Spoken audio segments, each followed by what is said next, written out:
The sun hung high in the sky, casting a relentless glare over the bustling streets of Willow Creek, a quaint little town nestled deep in America's heartland. Its charming macadam-manicured lawns, white picket fences, and the gentle hum of daily life hide a simmering unrest that pulsed beneath the surface. On this particular day, that tension erupted into chaos. Officer Lana Brooks, the sole black woman on the Willow Creek Police Department, found herself at the center of a storm she hadn't seen coming.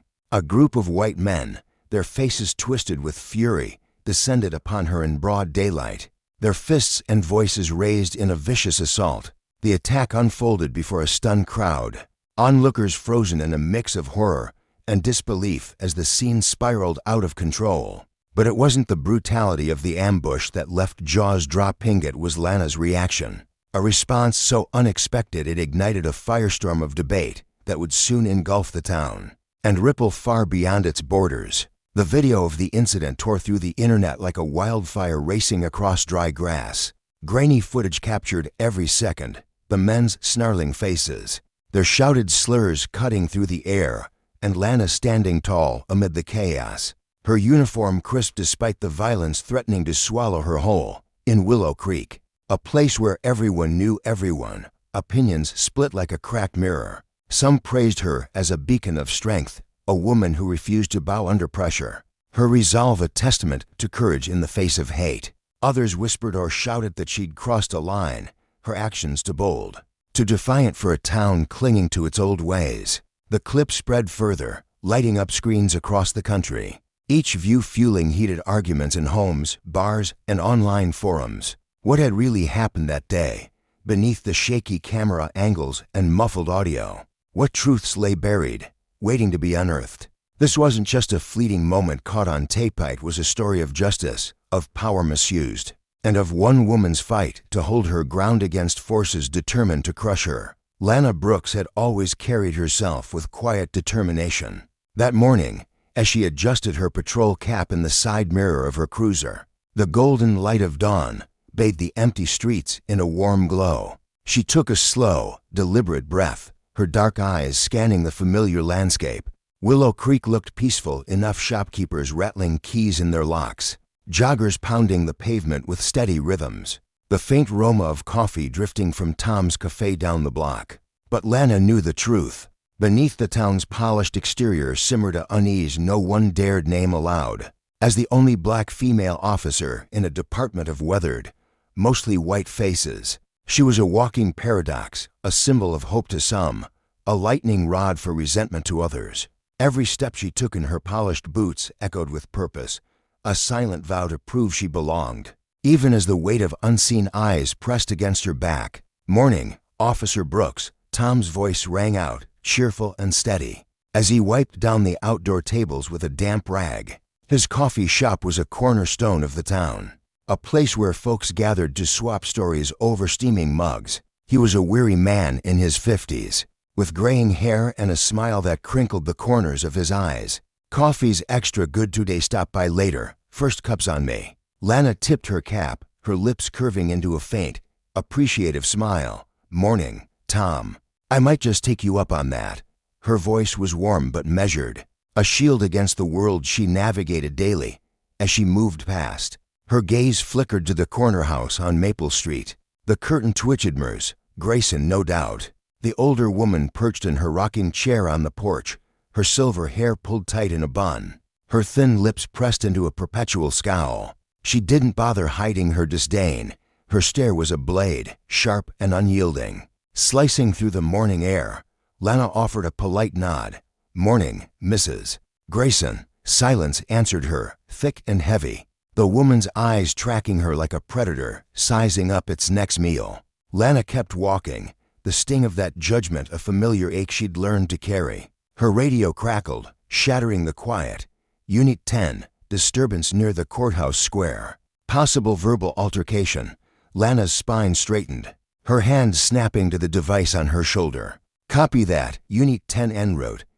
The courthouse square was the heartbeat of Willow Creek, a wide, open space where vendors hawked their wares on weekends, where children squealed as they darted around the bubbling fountain, where families sprawled on blankets with picnic baskets. But as Lana approached, the air felt wrong, charged with a restless energy.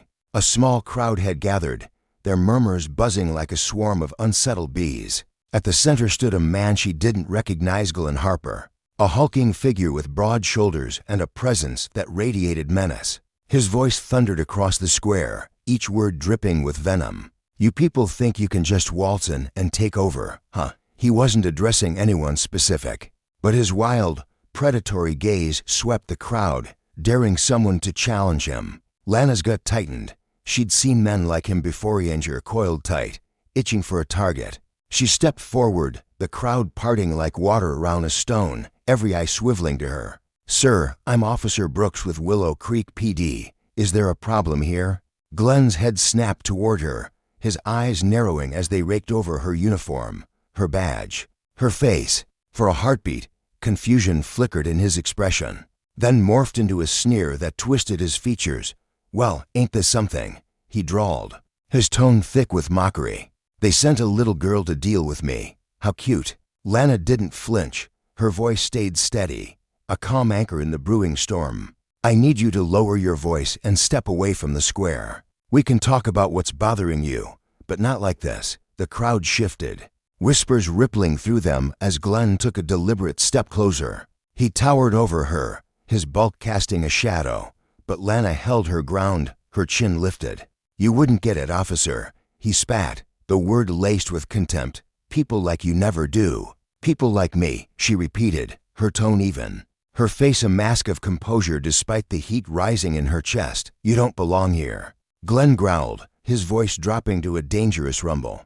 "None of you do." Her jaw clenched, but she refused to let him see her waver. "Sir, I'm asking you to step back," she said firmly, her hand resting near her radio, poised but not threatening. "Let's not make this more than it needs to be." Glenn's lips curled into a smirk, relishing the attention, the power he wielded over the moment.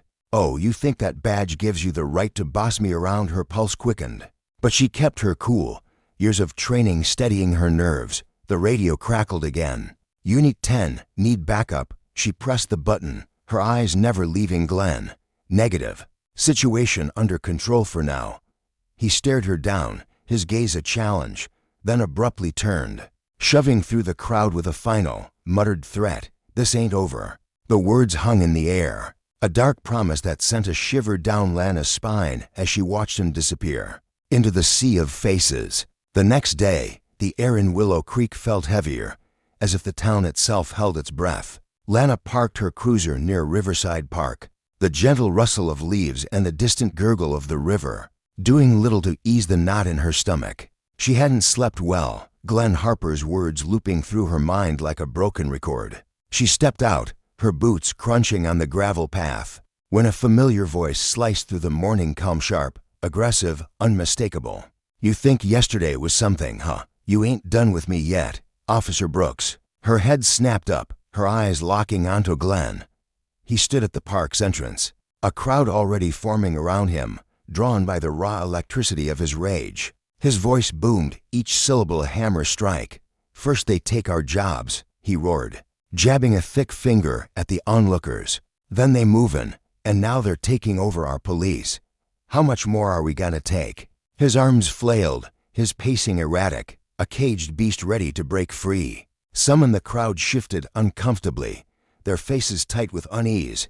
Others held up phones, their screens glowing as they captured every moment. Lana squared her shoulders and strode forward.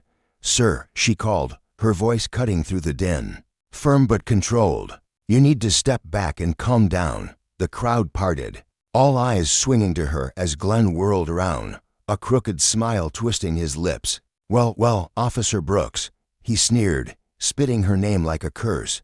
"Here to shut me up again? That your job now?" She stopped a few feet away, her stance unwavering. "My job is to keep everyone safe, Mr. Harper including you. But you're disturbing the peace.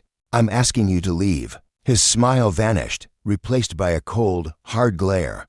He stepped closer, his boots grinding the gravel beneath them, his breath heavy with unspoken threats. The crowd held its breath, the tension crackling like a live wire. Lana's heart pounded, but she stood firm, her gaze locked with his.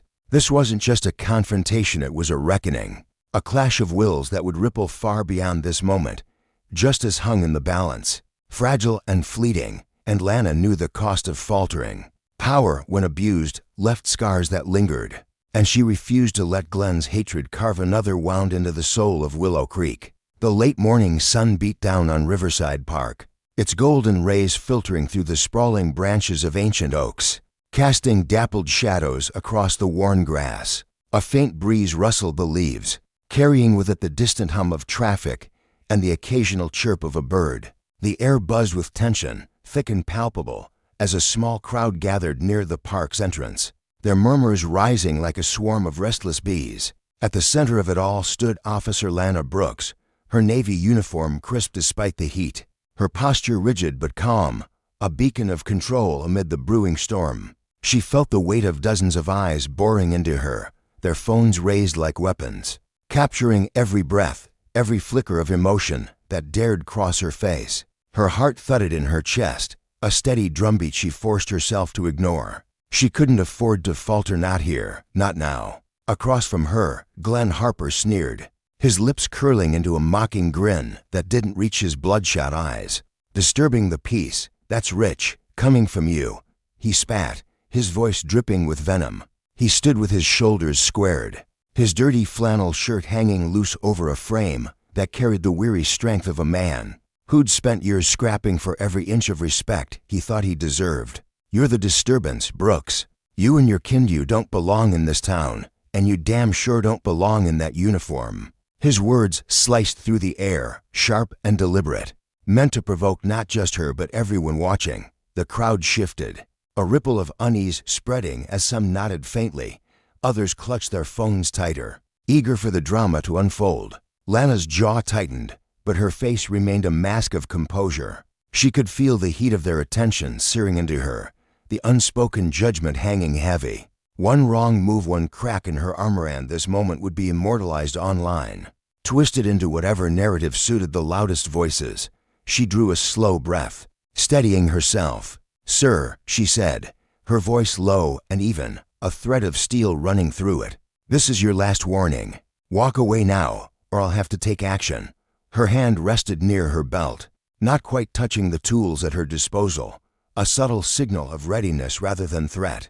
Inside, her pulse quickened, a storm of adrenaline she kept locked behind her calm exterior. She'd faced men like Glenn before, bullies who thrived on chaos, who saw her badge as a challenge to their fragile egos. She wouldn't give him the satisfaction of seeing her rattled.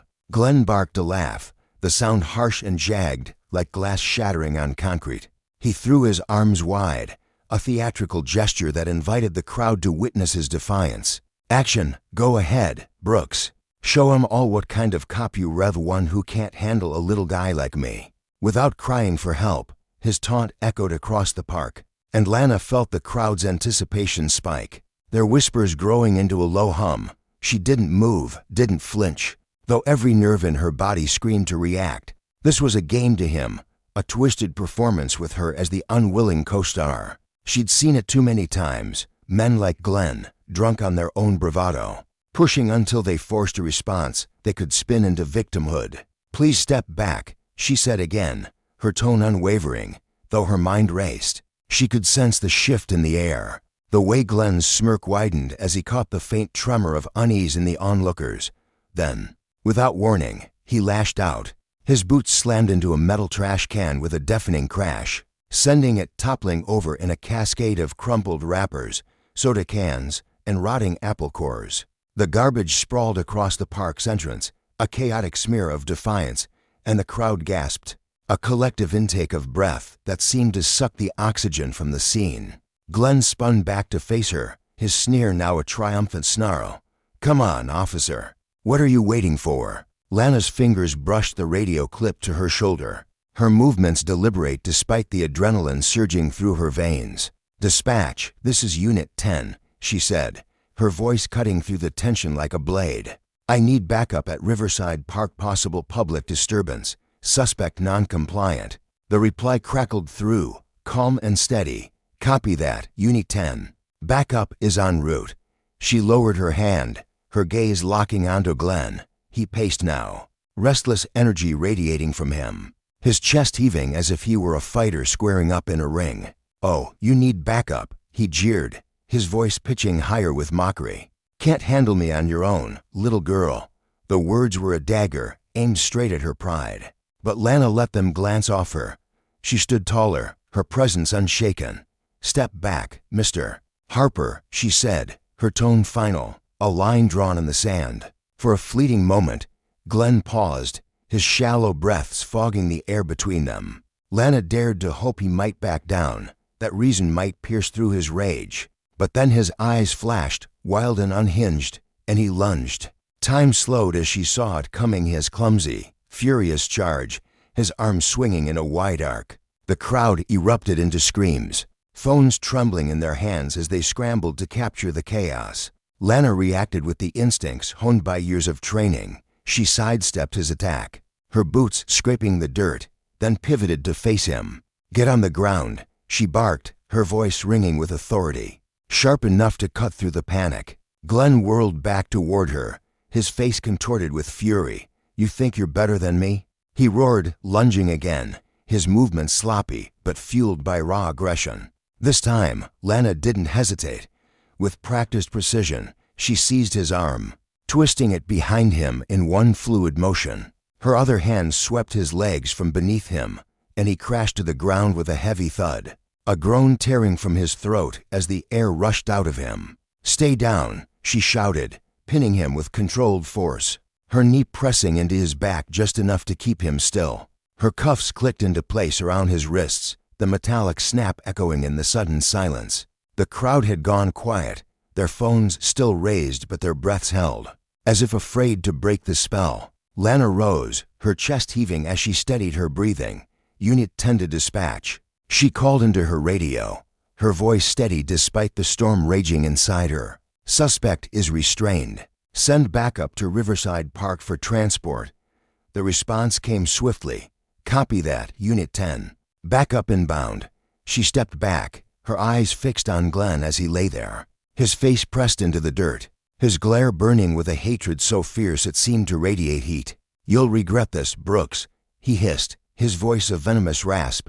"You'll see." She didn't reply, didn't give him the satisfaction. Moments later, 2 officers arrived, their boots crunching the gravel as they hauled Glenn to his feet. His flannel dragged in the dirt as they marched him to the cruiser, his head twisting back for one last glare, his eyes promising retribution. The crowd began to thin, their murmurs lingering like smoke as they drifted away. Lana walked back to her patrol car, her jaw clenched, her thoughts a whirlwind. She knew what came next. The videos were already uploading, the comments already forming. Some would hail her as a hero, a steadfast guardian of order. Others would paint her as a tyrant, a symbol of oppression. Glenn Harper would stoke those flames, his voice echoing through the digital void. She slid into the driver's seat, her hands gripping the wheel as the weight of it all settled over her, a lesson in justice, hard-earned and bittersweet, and a stark reminder of the cost of power misused. By the next morning, Willow Creek was ablaze with the fallout.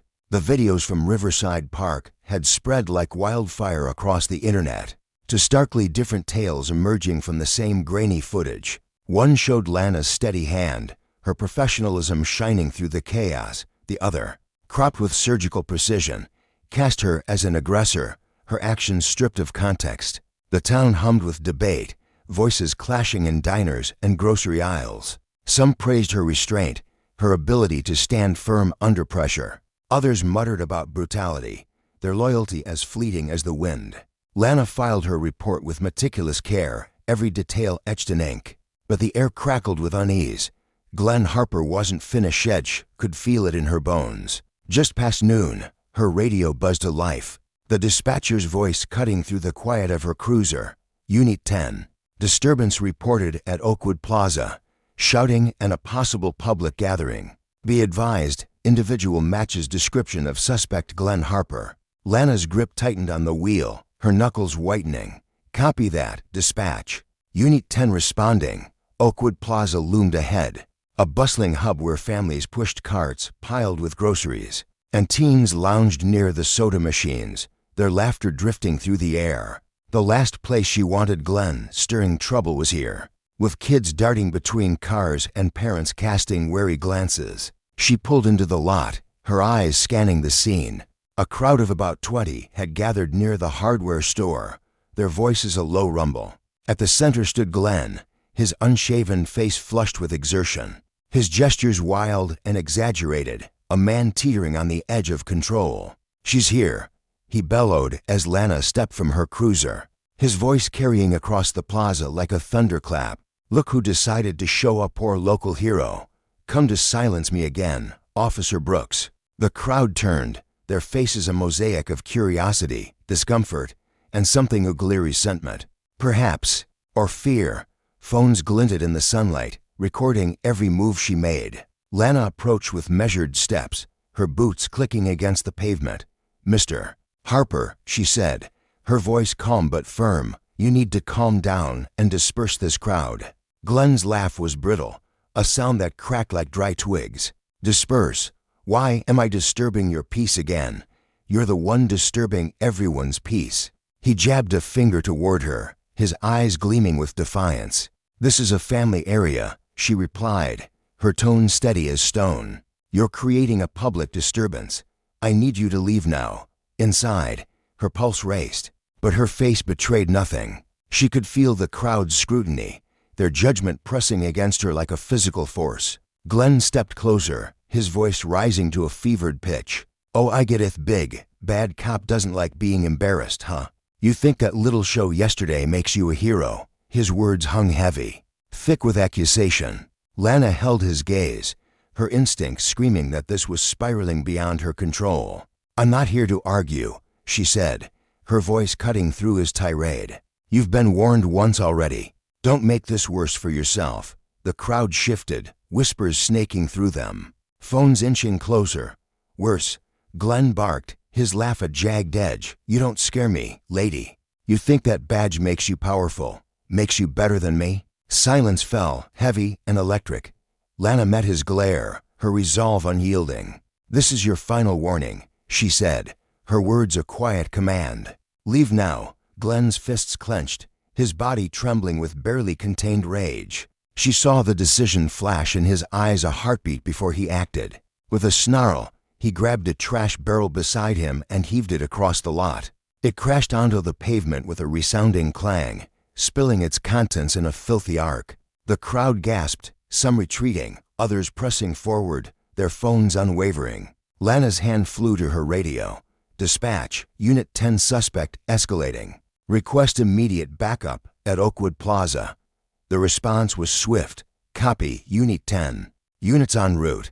She turned back to Glenn, who paced like a caged animal, his movements erratic. "Glenn, that's enough," she commanded, her voice a whip crack of authority. "Step back and get." Her words were cut short as he charged again, his fury a living thing.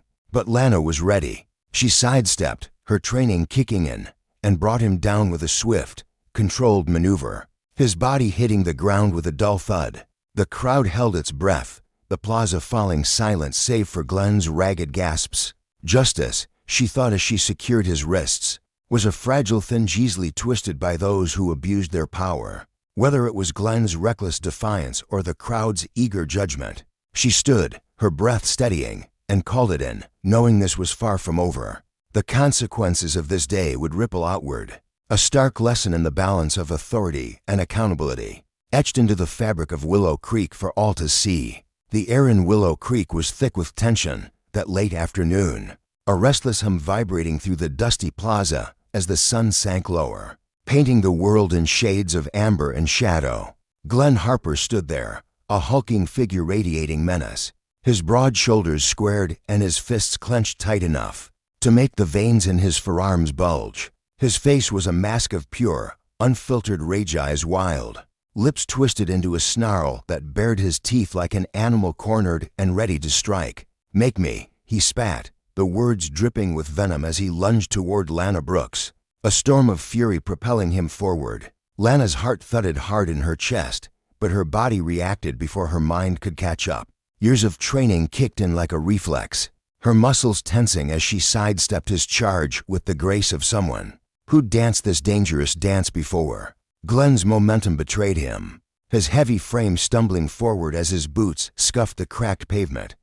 He nearly went down, arms flailing for balance, but he caught himself at the last second. Wheeling around, chest heaving like a bellows, his face flushed a violent red, he locked eyes with her again. "Get on the ground," Lana's voice cut through the chaos, sharp and commanding, as her hand moved in one fluid motion to draw her baton. The polished wood felt solid in her grip, an extension of her will. "Don't make me use force." Glenn's response was a guttural snarl, primal and defiant, as he charged again. Undeterred by her warning, this time, Lana didn't hesitate. She stepped into his path, her movements swift and precise, the baton flashing through the air to catch him across the shin with a crack that echoed faintly. In the open space, Glenn's cry ripped from his throat, raw and jagged, as he crumpled to one knee, pain contorting his features, but even then, he fought as pride wouldn't let him yield. "Stay down," Lana barked, her voice steady despite the adrenaline surging through her veins. She seized his arm, twisting it with practiced force, and wrestled him fully to the ground. It was a messy struggle, his bulk thrashing beneath her, his breath hot and ragged, but she kept her control, pinning him until his wrists were locked in the cold steel of her cuffs. By the time the cuffs clicked shut, the piercing wail of sirens split the air, growing louder as backup units roared into the plaza. Two officers leapt from their cruiser, boots pounding the pavement as they rushed to Lana's side. Together, they hauled Glenn to his feet, his massive frame swaying as he fought to regain his footing, his voice, hoarse and wild, erupted in a torrent of fury. "She assaulted me," he bellowed, his face a mottled red, eyes darting toward the growing crowd of onlookers. "You all saw it. She assaulted me." Lana barely registered his words, her breath coming in sharp bursts as she stepped back, letting the officers take over. The crowd buzzed around her, a discordant chorus of murmursome relieved, their faces softening with gratitude, others narrowing their eyes in suspicion, whispering judgments she could feel like pinpricks on her skin. Her radio crackled to life, breaking through the noise. "Unit 10, suspect in custody. Situation under control." Lana gave a curt nod to the officers as they dragged Glenn toward the waiting cruiser. He twisted in their grip, shooting her one last venomous glare over his shoulder. "You're gonna pay for this, Brooks," he hissed, his voice thick with promise. "You'll regret this." She didn't flinch, didn't respond, just stood tall, her silhouette unwavering as they shoved him into the car. His shouts dulled to a muffled roar as the door slammed shut, sealing him inside. The crowd began to disperse, drifting away like leaves scattered by the wind. But Lana felt the weight of their eyes lingering. She knew the damage was done, not just to Glenn's pride, but to the fragile trust she'd built in this town. With deliberate steps, she returned to her cruiser, sliding into the driver's seat and gripping the wheel until her knuckles whitened. The adrenaline still thrummed through her, a restless current beneath her skin, but her mind was razor sharp. Out the windshield, the plaza stretched empty now, bathed in the fading hues of twilight as the sun dipped below the horizon. Willow Creek had fallen into an uneasy stillness, not the comforting quiet of her childhood, but a silence that prickled with foreboding, like the calm before a storm she couldn't yet see. Her shift was over, and all she craved was the sanctuary of home, a hot shower to wash away the grime and tension, a bed to collapse into and forget Glenn Harper's latest outburst. But as she drove, the scene replayed in her head, his wild shouts, the crowd's split reactions, that final threat echoing in her ears. She'd done her job and it right, but men like Glenn didn't let go easily. Justice had been served, yet the consequences of standing against his abuse of power loomed larger with every passing moment. She pulled into the station lot, parked, and clocked out, the routine grounding her as she stepped into the cool night air. Tugging her jacket tighter, she walked to her personal car, the echo of her boots on the pavement the only sound in the stillness. But it was on Grant Street, a narrow, dimly lit shortcut she took to shave minutes off her commute that her instincts flared. The road was deserted, the sodium glow of streetlights casting long, jagged shadows across the asphalt.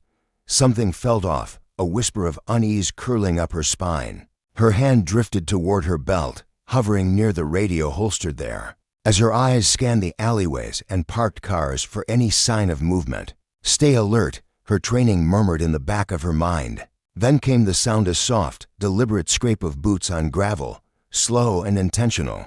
Lana whipped around, her heart slamming against her ribs. From the shadow of a lamppost, Glenn Harper emerged, his hulking frame cutting a menacing silhouette against the faint light. Her spine stiffened, every nerve on edge. "What the hell are you doing here, Glenn?" Her voice was steel, but inside, her pulse raced. His mouth curled into a smug, predatory sneer. "Evening, Officer Brooks." Taking the scenic route, her hand moved to her radio, fingers brushing the button. "You're not supposed to be anywhere near me. You're violating your release conditions." Before she could finish, two more figures slunk from the shadows behind Hyman with caps pulled low, faces half hidden in the gloom. Lana's breath caught in her throat. This wasn't just Glenn. He'd brought reinforcements. He took a step forward, his boots crunching ominously on the gravel. "See, Brooks, you embarrassed me in front of this whole damn town. Made me look weak. I can't let that slide." His voice was low, dripping with malice, each word a promise of retribution. "Turn around and walk away, Glenn," Lana warned, her tone unyielding despite the odds. "All of you. Right now." But Glenn just la fade a guttural, ugly sound that made the hairs on her neck stand on end. "Oh, you're not in charge tonight. You think that badge makes you untouchable. Out here, it's just you and me. No backup, no cameras." Lana didn't flinch, but inside, her adrenaline surged like wildfire. The two men fanned out, flanking her like wolves sizing up their prey. She glanced around. No cars, no pedestrians, just the empty street and the weight of their intent closing in. "You sure you want to do this?" she asked, her voice calm but edged with steel.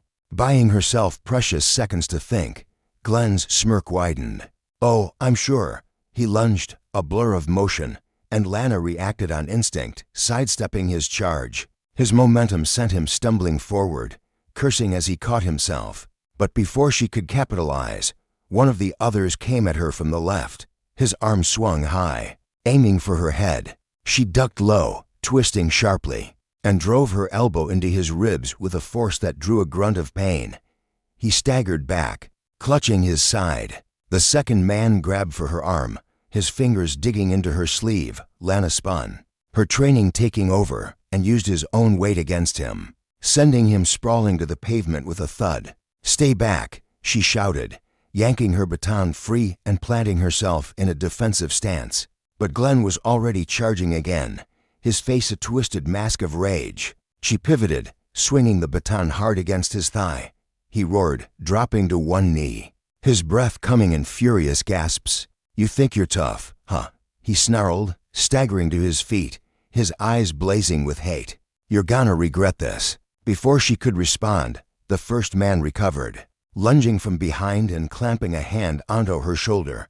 In one fluid motion, she twisted free, slamming her baton into his forearm. He howled, releasing her, but Glenn seized the moment. He barreled into her, his full weight crashing against her like a freight train. The baton flew from her hand, clattering across the pavement as she hit the ground hard. Glenn pinning her down. "You're done, Brooks," he hissed, his breath hot and sour against her face. Done, but he'd underestimated her resolve.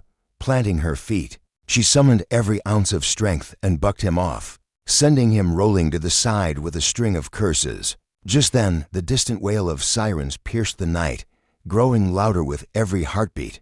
"Back up!" The sound jolted Glenn's men into action. "Let's go," one shouted, grabbing Glenn's arm and dragging him upright. Glenn resisted, still seething, but the other yanked him back. "This isn't over, Brooks," he screamed as they retreated into the shadows, his voice echoing with unspent rage. "You'll pay for this." Lana stayed down for a moment, chest heaving as she sucked in air. The sirens closing in. Two patrol cars screeched to a halt nearby, their red and blue lights slashing through the darkness. Officers spilled out, weapons drawn, shouting commands into the night. But Glenn and his men had already melted into the alleys. Lana pushed herself up, hands trembling from the fading adrenaline.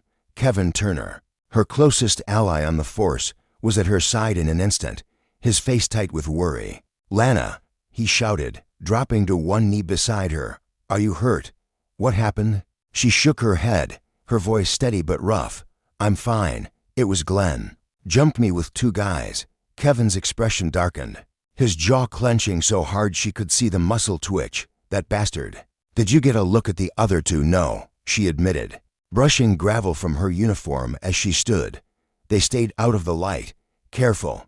Kevin's eyes narrowed, a storm brewing behind them. "This is getting out of control." She nodded, feeling the ache in her ribs and the throb in her muscles. But those were nothing compared to the cold fury settling in her chest. "We need to find him." "Kevin, this has gone too far. You don't need to tell me twice," he muttered, turning to the other officers. "Fan out. I want Glenn Harper and his goons found tonight." As the team dispersed, Lana leaned against her cruiser, watching the flashing lights bounce off the empty street. The pain was a dull roar now, secondary to the clarity of her resolve. Glenn had made his move, a desperate grasp to reclaim the power he'd lost, and he'd failed. But she knew him too well. His kind didn't stop. Justice demanded vigilance, and the consequences of his unchecked arrogance were a lesson she'd see through to the end. The sting of bruises throbbed across Lana Brooks' skin as she trudged through the glass doors of the Willow Creek police station, each ache a lingering echo of Glenn Harper's ambush from the night before. The physical pain, though sharp, was a fleeting nuisance compared to the crushing weight that settled over her like a damp fog. It wasn't the bruises that dragged her steps down the station's narrow, fluorescent-lit hallway. It was the silence, a thick, suffocating quiet pulsed with unspoken judgment, wrapping around her like a vice. Officers she'd worked alongside for years, men and women who'd once shared coffee and traded stories, now turned their heads or let their eyes flicker over her with something unreadable: doubt, maybe even disdain. Each glance was a splitter under her skin, and every avoided gaze a reminder that she'd become something else to them overnight. At her desk, Kevin Turner waited, his broad frame slouched casually against the edge, two steaming paper coffee cups clutched in his hands. His face, usually warm with a quick grin, was etched with unease as he handed her one. "You're everywhere, Lana," he said, his voice low, almost reluctant. "Every news feed, every appear names lighting up screens across town." She sank into her chair, the worn cushion groaning under her weight, and stared at the coffee as if it might hold some clarity. The bitter aroma curled up toward her, but she couldn't muster the energy to lift it to her lips. "Let me guess," she muttered, her tone flat. "To versions of the story?" Kevin nodded, his jaw tightening. "Yeah.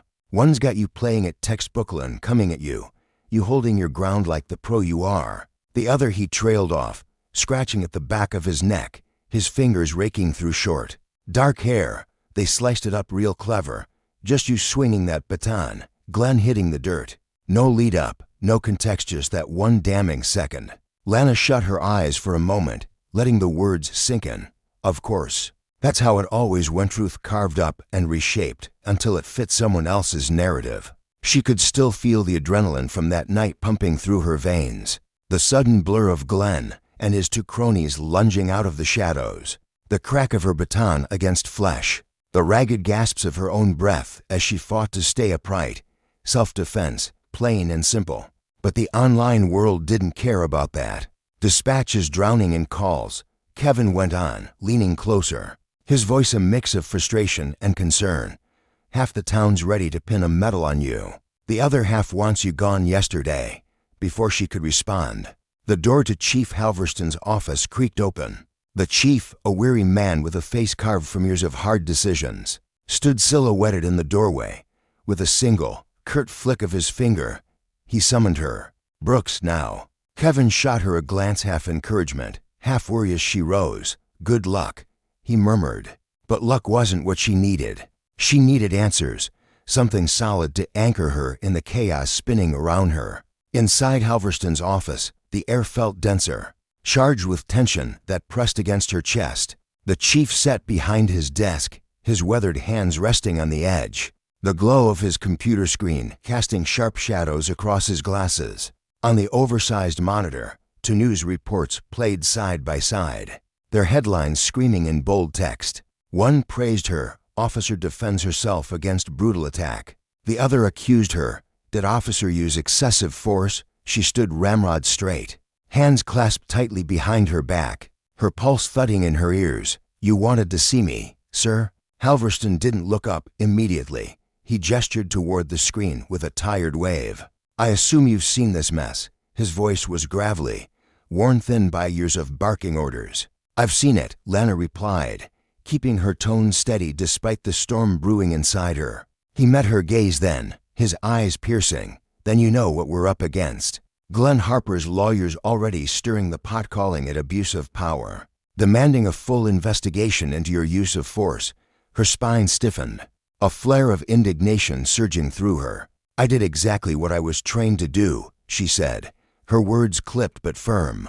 "Glenn ambushed me with 2 others. It was self-defense. Backup was there. They saw it all."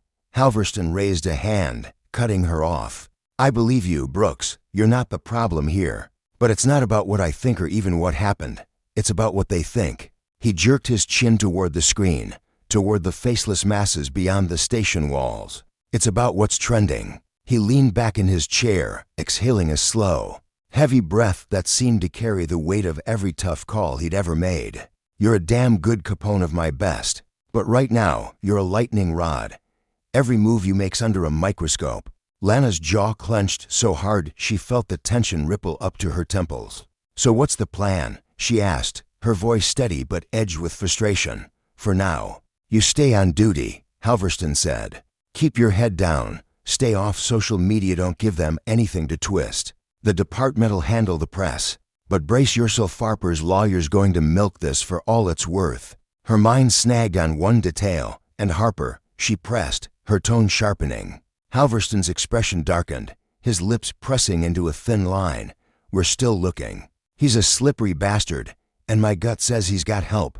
Watch your back, Brooks. He'll come at you again when you're not expecting it." She nodded, her thoughts racing like wildfire, each possibility branching into a dozen more. As she turned to leave, Halverston's voice stopped her cold. "One more thing," he called from behind his desk. "Whatever happens out there, keep your cool. Half the town's already baying for Bloodhound's slip, and they've got everything they need to bury you."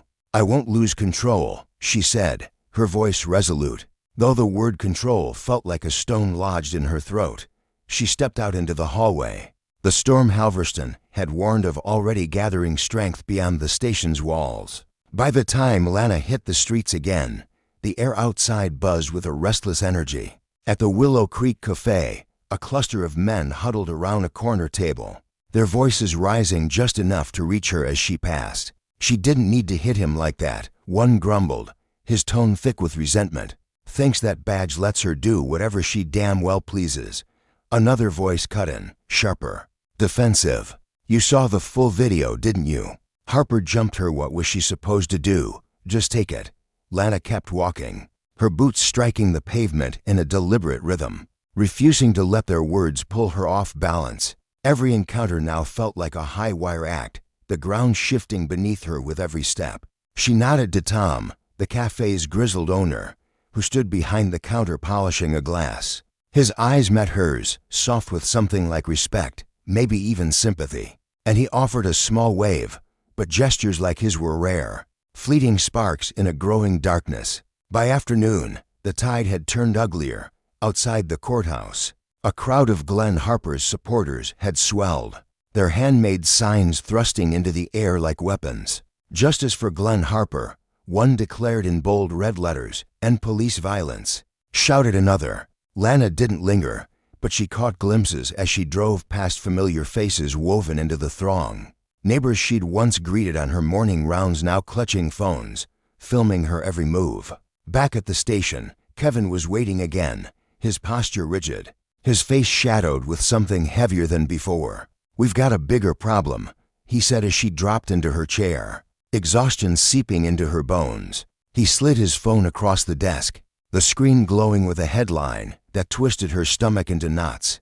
"Willow Creek officer accused of targeting local resident in unprovoked attack." Below it, a photo of her mid-swing, baton raised, cropped to strip away every shred of context and image engineered to damn her. "They're spinning it," Kevin said, his voice simmering with barely contained fury, "making it sound like you hunted Harper down, like you're the villain here. Lana's fingers tightened around the phone as she scanned the lawyer's statement. Glenn Harper, it claimed, had been unjustly targeted, the victim of Officer Brooks' reckless escalation.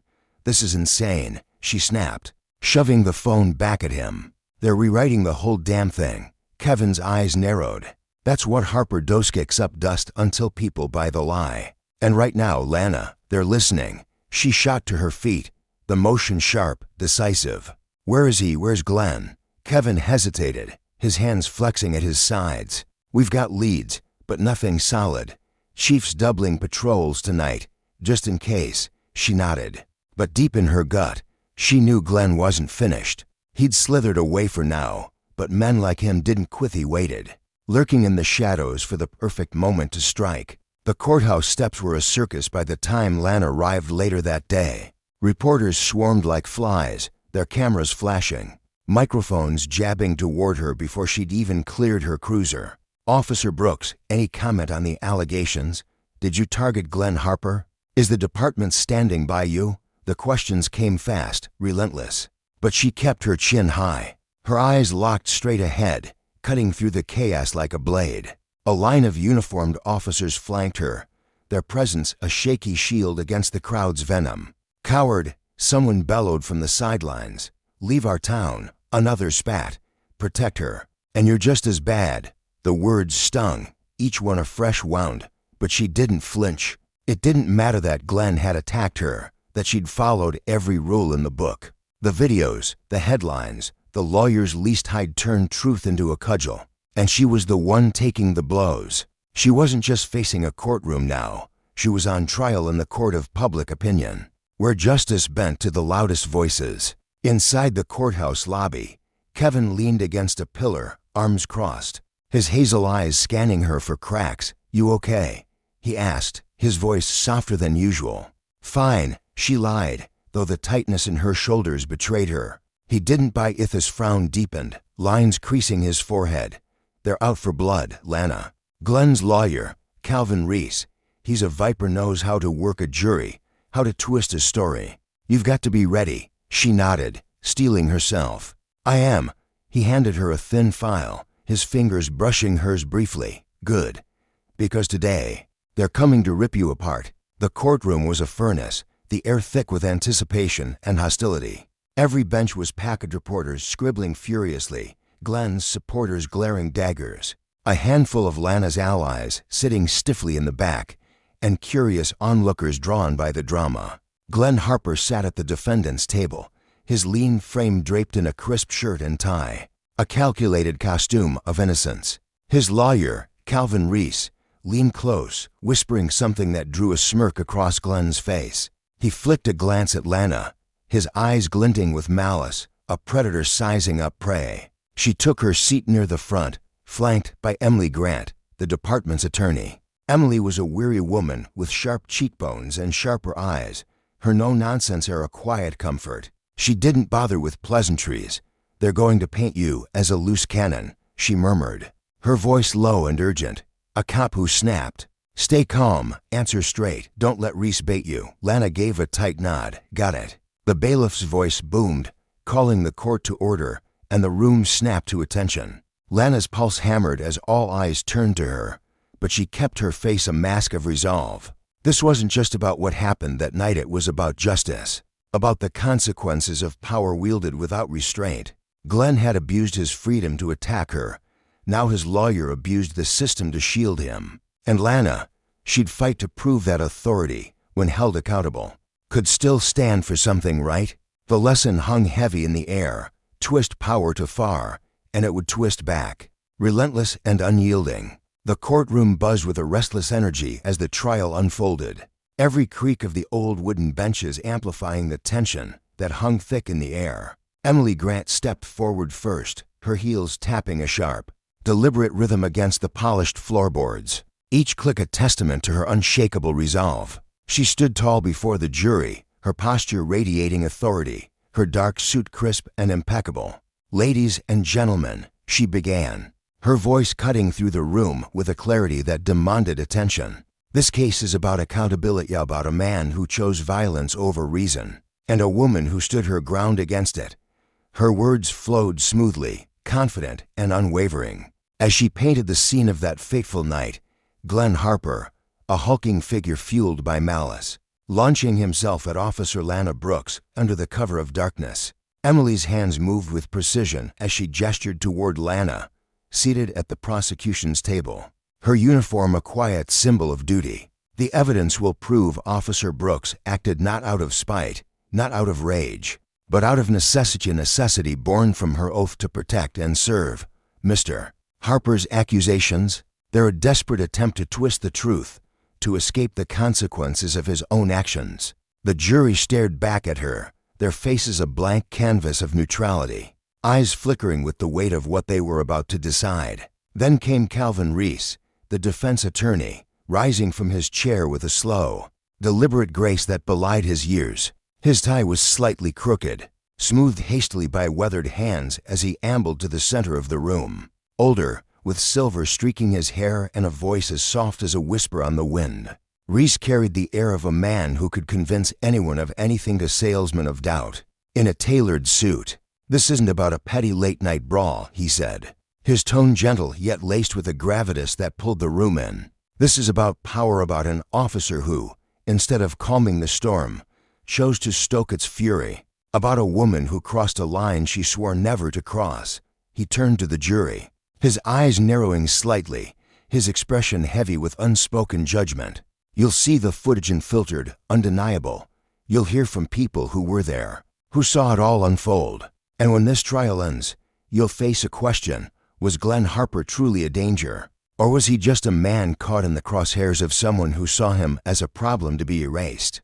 His words lingered, heavy and deliberate, as he returned to his seat, the silence in the room so thick it felt alive, every breath held in anticipation. The evidence rolled out next, a stark unveiling of that chaotic night. Emily called up the first video, captured from a shaky window high above the street. The grainy footage flickered on the courtroom's large screen, revealing Glenn Harper charging toward Lana like a bull unleashed, his fists swinging wildly, his face contorted with rage. Lana stood her ground, her movements measured despite the threat barreling toward her. She didn't glance at the screen as it played.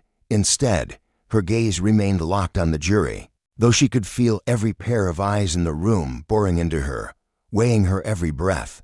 Inside, her chest tightened, a knot of dread twisting beneath her calm exterior, yet her face betrayed nothing. Then came the second clip, a cropped version that began mid-action, Lana's baton arcing through the air, striking Glenn with a force that, out of context, looked ruthless, unrestrained. Murmurs rippled through the courtroom, faint but sharp, like the rustle of leaves before a storm. Lana's stomach churned, bile rising in her throat, but she clenched her jaw and sat straighter, refusing to let the whispers crack her resolve. Emily summoned the first witness backup officers, and forensic experts whose voices rang with certainty as they pieced together the night's events.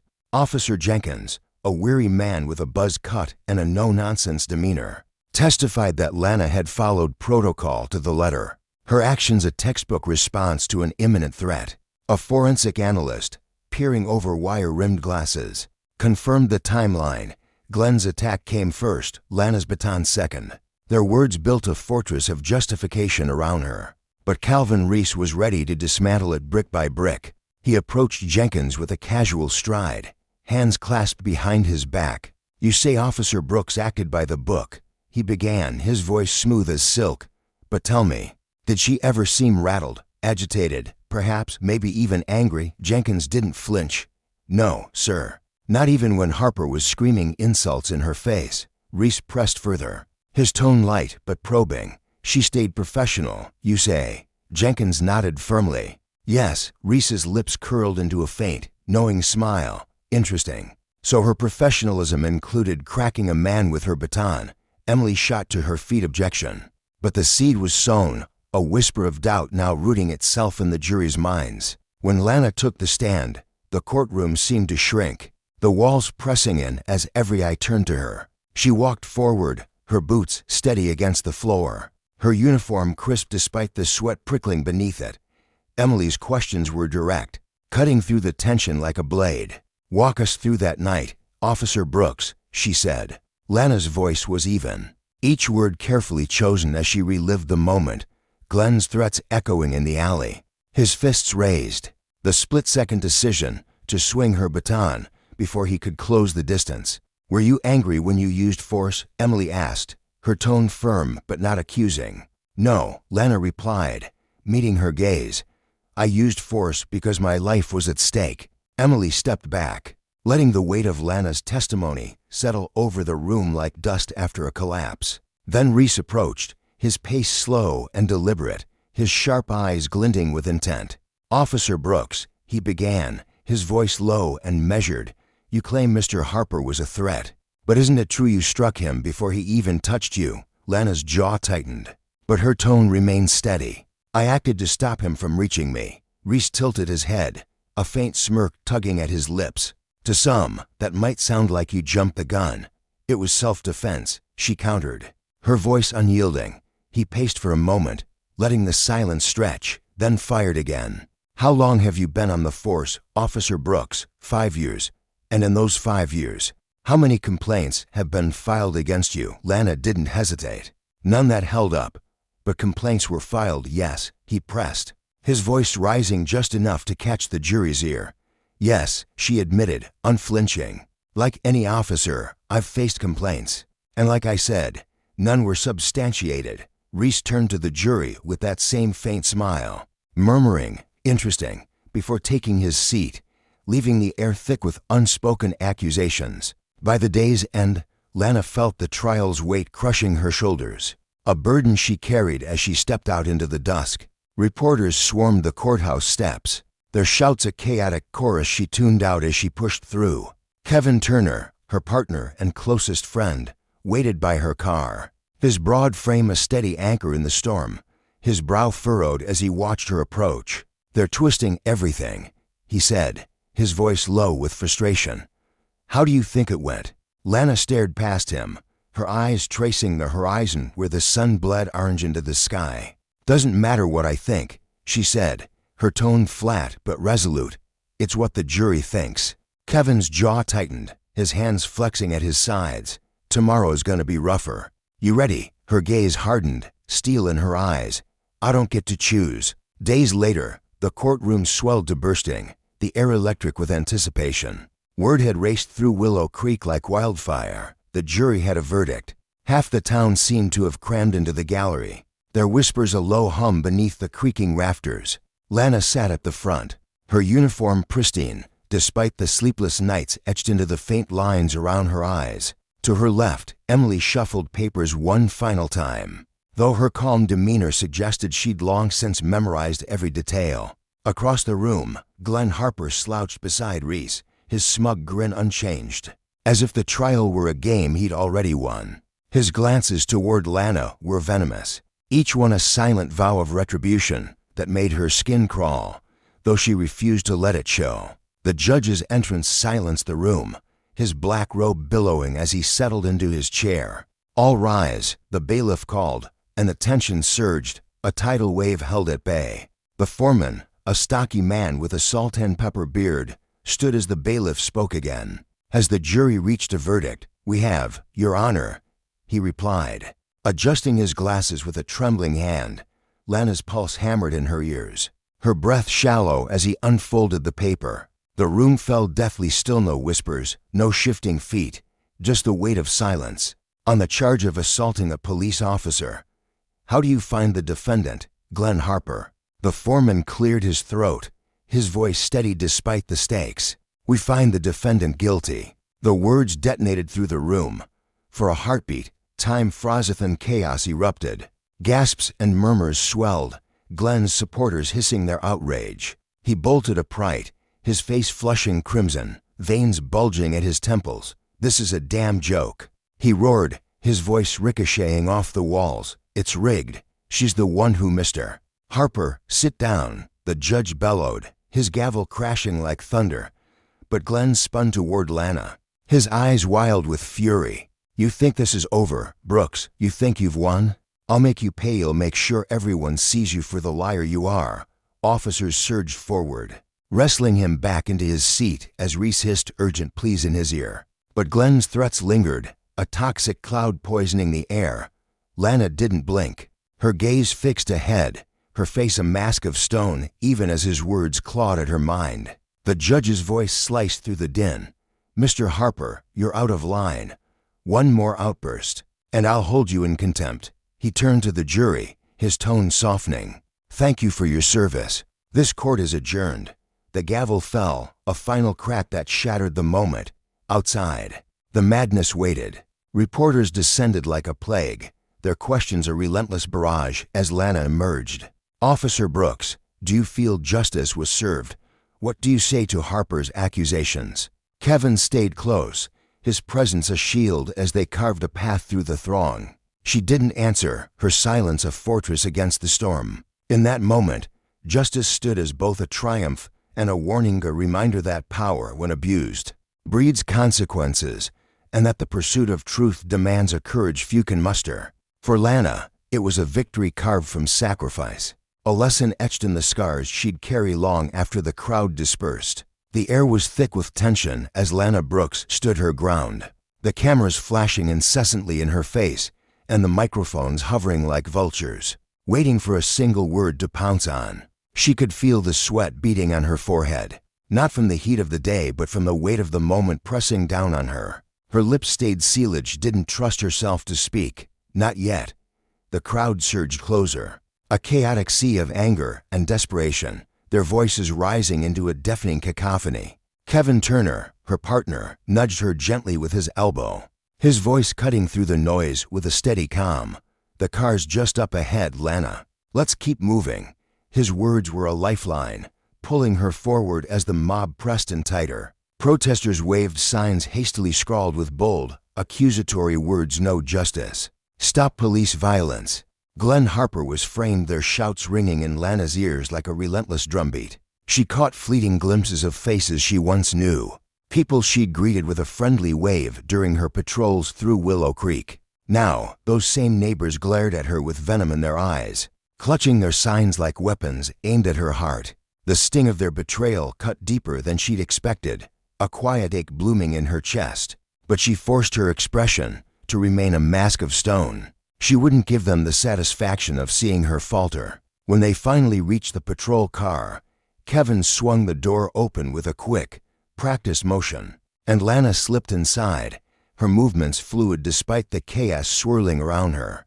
Just as the door clicked shut, a water bottle thudded against the window, the dull sound reverberating through the vehicle like a gunshot. Outside, the protesters' voices swelled into a furious roar, a wall of sound that seemed to shake the very air. Kevin slid into the driver's seat, his jaw tight, his knuckles whitening as he gripped the steering wheel. "I swear, Lana," he muttered, his voice low and rough with frustration.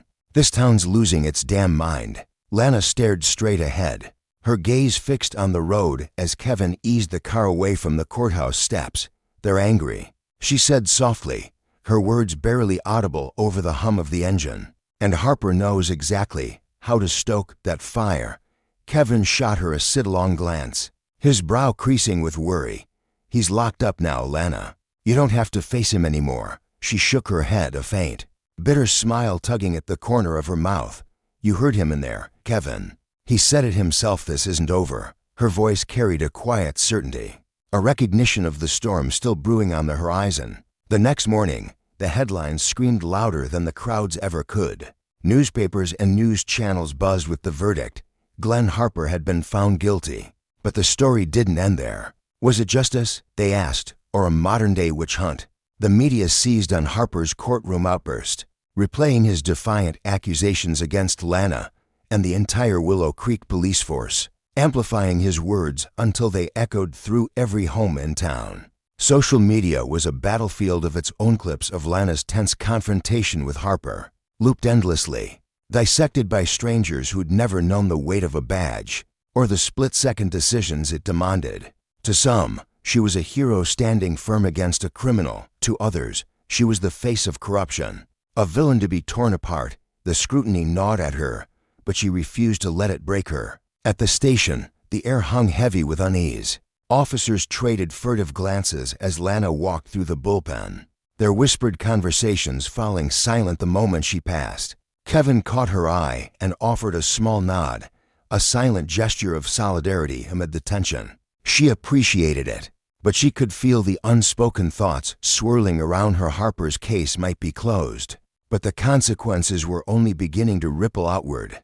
That afternoon, she sat at her desk, her fingers sifting through a stack of paperwork she barely registered.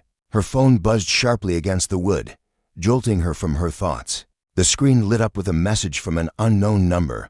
"You think locking me up changes anything? You're not safe, Brooks. None of you are." Her heart slammed against her ribs, a cold shiver racing down her spine as she read the words. She didn't need to guess who'd sent it. Glenn Harper's venom seeped through every letter, his reach extending far beyond the bars of his cell. Kevin appeared at her desk, a file clutched in his hand, his eyes narrowing as he studied her face. "You good?" he asked, his tone gentle but probing. Lana shoved the phone into her pocket, forcing her voice to steady. "Yeah, fine." He frowned, unconvinced. "You sure? You look." "I said I'm fine," she snapped, her words sharper than she'd meant them to be. Kevin raised his hands in mock surrender, stepping back. All right. Just be careful, okay? Glenn's got people out there. You saw those crowds. Some of them would follow him off a cliff before they'd listen to reason." Lana nodded, managing a tight, forced smile. "I can handle it," she said, but as Kevin turned away, doubt gnawed at her resolve. Harper's network's loyal supporters, the ones who'd painted her as a target, was still out there, simmering with resentment. That text wasn't just a taunt, it was a promise, a shadow creeping closer with every passing hour. She couldn't shake the feeling that this was far from over. Midnight brought the first real strike.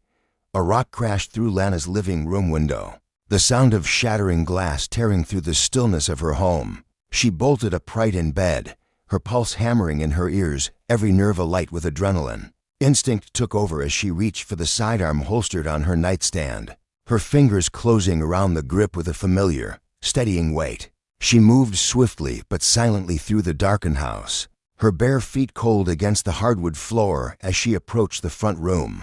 The jagged hole in the window gaped like a wound, the curtains fluttering wildly in the night breeze, casting eerie shadows across the walls. Outside, the street stretched out in an unsettling silence. No footsteps, no voices, just an empty void where danger had been moments before. Lana's eyes darted across the yard, scanning every bush, every flickering shadow beneath the streetlights. Her grip on her weapon tightened, her breathing slow and deliberate, a rhythm she'd trained herself to maintain under pressure. Whoever had done this was gone, but they'd left their mark. Her phone buzzed again, the sound slicing through the quiet like a blade. She retrieved it from the kitchen counter, her stomach twisting as she read the new message. "Nice house, Brooks. Sleep tight." Harper's voice echoed in her mind, his trial threats now a chilling reality pressing in around her. Fear flickered at the edges of her composure, but she smothered it. Wasn't the type to crumble. By morning, word of the attack had spread through Willow Creek like wildfire, whispered over coffee cups and shared in hushed tones. Kevin showed up at her doorstep before she'd even finished sweeping up the shards of glass, his broad frame filling the doorway as he glared at the broken window with a scowl. "They're not even pretending to hide it anymore," he said, crossing his arms, his voice thick with disgust. Lana tossed the last splintered piece into the trash, her movements sharp and deliberate. "Cowards never do," she replied, brushing her hands off on her jeans. Kevin's frown deepened. "Whoever it was could have done worse than a window, Lana. You need to take this seriously." "I am taking it seriously," she shot back, grabbing her jacket from the couch. "But what do you want me to do, hide?" Kevin stepped into her path, his eyes searching hers with a mix of frustration and concern. "You're not hearing me. This isn't just yelling on the courthouse steps anymore. Simeon came to your house. You don't think that means they're ready to escalate?" Lana paused, meeting his gaze, her voice calm but unyielding. "I know what it means, Kevin, and you're still coming into work today." A faint, humorless smile flickered across her face. "Of course I am." He shook his head, a reluctant grin tugging at his lips. "You're one stubborn woman, Brooks." "Yeah," she said dryly, "that's what they keep telling me." The station was a pressure cooker that day, the tension palpable in every corner. Officers huddled in small groups, their voices low and urgent, their eyes flicking toward Lana whenever they thought she wouldn't notice. The news of her broken window had ignited a fresh wave of rumors, feeding the unease that already hung over the precinct. "Morning, Brooks," Chief Halverston called as she stepped into his office, his gruff voice cutting through the hum of the bullpen. He gestured to the chair across from his cluttered desk. "Sit," Lana obeyed, her posture rigid as he launched straight into it. "Heard about your place last night. We're putting extra patrols in your neighborhood." "Thank you, sir," she said, though the words carried little warmth. She hated the idea of being coddled. Halverston leaned forward, his weathered hands clasped tightly on the desk. "I know you don't like this, but we can't ignore what's happening out there. Harper's behind bars. But his buddies aren't. They're making you a target." "I'm already a target," Lana replied flatly, her tone daring him to argue. His brow furrowed, his voice sharpening. "Which is why I'm telling you to lay low for a bit. Take some time off. Let this blow over." She shook her head, resolute. "If I back down now, I'm proving them right. And what happens when they come at me again?" Halverston's eyes narrowed.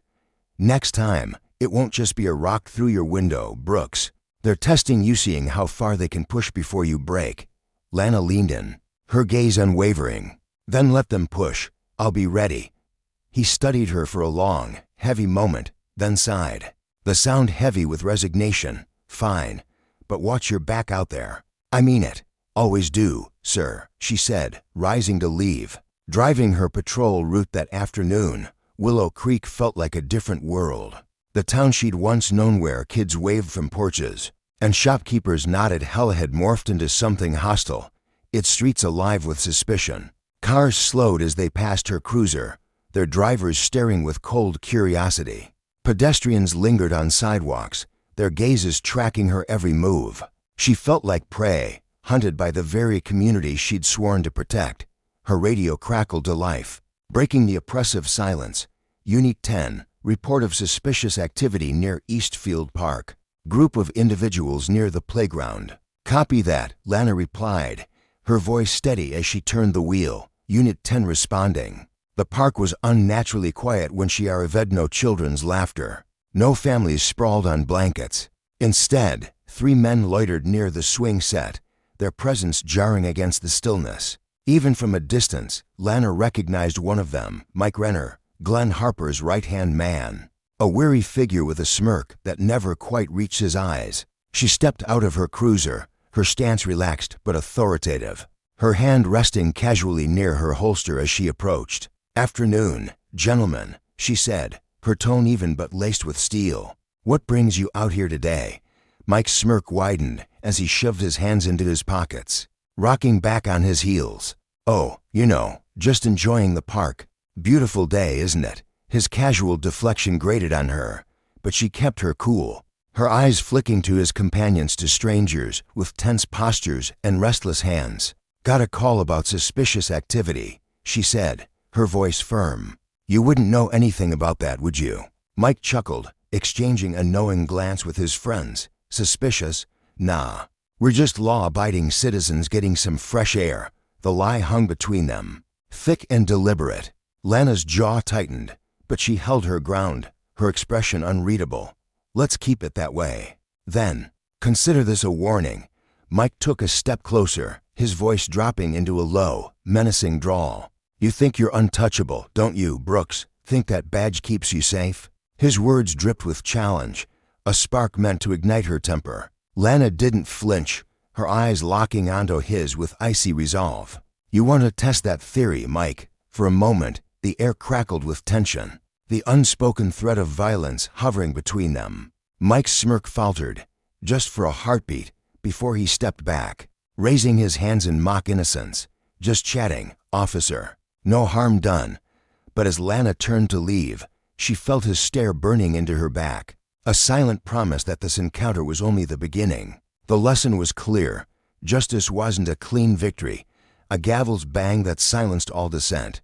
It was a spark that could ignite a firestorm, and those who wielded power like Harper could twist it into a weapon. Long after the courtroom fell silent, Lana knew the consequences of his abuse of influence were far-reaching. A web of loyalty and vengeance that ensnared her town and tested her resolve. Every step she took now was a defiance of that power, a stand against the chaos it bred. She wouldn't bend, not for Harper, not for his followers, not even for the fear that gnawed at her in the quiet hours. The fight was hers, and she'd face it head-on, no matter how dark the road ahead grew. The air practically hummed with unease that day, a thick, electric tension wrapping around the moment like a coiled spring. Mike stood there, his presence dominating the scene, while the other two men fidgeted awkwardly, their boots scuffing the dirt as if they couldn't decide whether to stand firm or bolt. Their eyes darted between Mike and the ground, uncertainty etched into every twitch of their shoulders. Mike, Thoth just grinned, a slow, crooked twist of his lips that never quite touched the cold glint in his eyes. It was the kind of smile that made your skin crawl, a mask hiding something jagged beneath. "See you round, officer," he drawled, his voice dripping with a casual menace that lingered in the air long after he turned away. With a lazy flick of his hand, he beckoned his friends to follow, and they shuffled after him like reluctant shadows. Lana Brooks watched them disappear down the street, her body wound tight, every muscle primed for fight that hadn't erupted not yet. Her fists clenched at her sides, nails digging into her palms as she fought the urge to chase after them, to demand answers, to end this game before it spiraled further. But she stayed rooted, her breath shallow, knowing that letting them see her rattled would only fuel their fire. That night, the silence in Lana's house was suffocating, broken only by the low, steady drone of the refrigerator humming in the kitchen. She sat at the worn wooden table, her chair creaking faintly under her weight, staring at the glowing screen of her phone. The text from the previous night blazed back at her, each word a taunt that twisted in her gut like a knife. "You can't stop us, outside." The wind sighed through the trees, rattling branches against the siding of her small home in Willow Creek. Every groan of the house settling, every flicker of a shadow beyond the window, sent a shiver racing across her skin. She could feel their intent, Mike, and his crew. They wanted her on edge, jumping at ghosts, questioning every sound. It was a calculated move, a slow drip of fear meant to erode her resolve. But if they thought she'd crumble, they didn't know Lana Brooks at all. She wasn't the type to shrink or cower. She was forged in stubbornness, tempered by years of standing her ground. Her fingers hovered over the phone, then typed out a message to Kevin, her partner at the station. "They're not done. I can feel it in my bones." His reply pinged back almost instantly. "Steady and sure, we'll get them, Lana. Just stay sharp." She set the phone down with a soft clack, exhaling a long, slow breath that fogged briefly in the dim light. Her gaze drifted to the blackness beyond the window, the night stretching out like an unanswered question. The days that followed the rock shattering her living room window blurred into a haze of heightened patrols, veiled threats, and a tension so dense it pressed against her chest with every step. Willow Creek, once a quiet speck of a town where folks nodded hello over picket fences, now felt like a pressure cooker ready to blow. It wasn't just a few troublemakers turning against her. It was as if the whole place held its breath, waiting for the next spark to ignite chaos. Glenn Harper's supporters were growing bolder by the hour. Anonymous calls rasped through her phone late at night, voices cloaked in static promising retribution. Shadowy figures lingered at the edges of her street, their silhouettes melting into the darkness before she could get a clear look. One morning, she found her cruiser vandalized outside the station. The words "We know where you live" scrawled in dripping red spray paint across the driver's side door. The sight hit her like a punch, but Lana didn't flinch. She stood there in the pale dawn light, her jaw tight, wiping a speck of paint from her sleeve as if it were nothing more than dust. She wouldn't give them the satisfaction of seeing her sweat. Her routine became her shield patrols at dawn, reports filed with precision, coffee down and quick, bitter gulps, each action a deliberate defiance. She knew the second she wavered, they'd pounce, and Lana Brooks wasn't about to let that happen. It was a gray Thursday afternoon when Kevin Turner strode up to her desk at the station, his broad frame casting a shadow over the clutter of papers and coffee mugs. His face was a storm cloud of confusion and unease, brows furrowed deep as he dropped a manila folder onto her desk with a dull thud. "You're not gonna believe this," he said, his voice low, like he was half hoping she'd laugh it off as a joke. Lana glanced up from her notepad, one eyebrow arching in silent question. "What is it?" she asked, her tone clipped but curious. Kevin hesitated, rubbing the back of his neck as if the words stuck there like burrs. "Glenn Harper wants to see you." For a heartbeat, Lana froze, her pen hovering mid-sentence. She blinked at him, certain she'd misheard, the name echoing in her skull like a bad dream. "Excuse me." Kevin leaned in closer, his voice dropping to a whisper that barely carried over the hum of the bullpen. "His lawyer sent word this morning. Glenn requested a meeting with you at the county jail." Lana's frown deepened, her stomach twisting with a suspicion she couldn't shake. "What does he want?" she pressed, her fingers tightening around the pen. Kevin shook his head, his own disbelief plain as day. "That's the thing apparently. He wants to apologize." The word landed like a slap, sharp and stinging. Glenn Harper didn't apologize. The Glenn Harper she knew, the one who'd sneered at her across a courtroom, who'd turned half the town against her, wouldn't say sorry if his life hung in the balance. "He's playing games," Lana said, leaning back in her chair, her voice hard with certainty.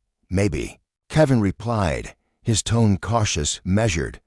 "But it's a weird move, even for him. Could be nothing or it could be something we need to hear." Halverston approved it.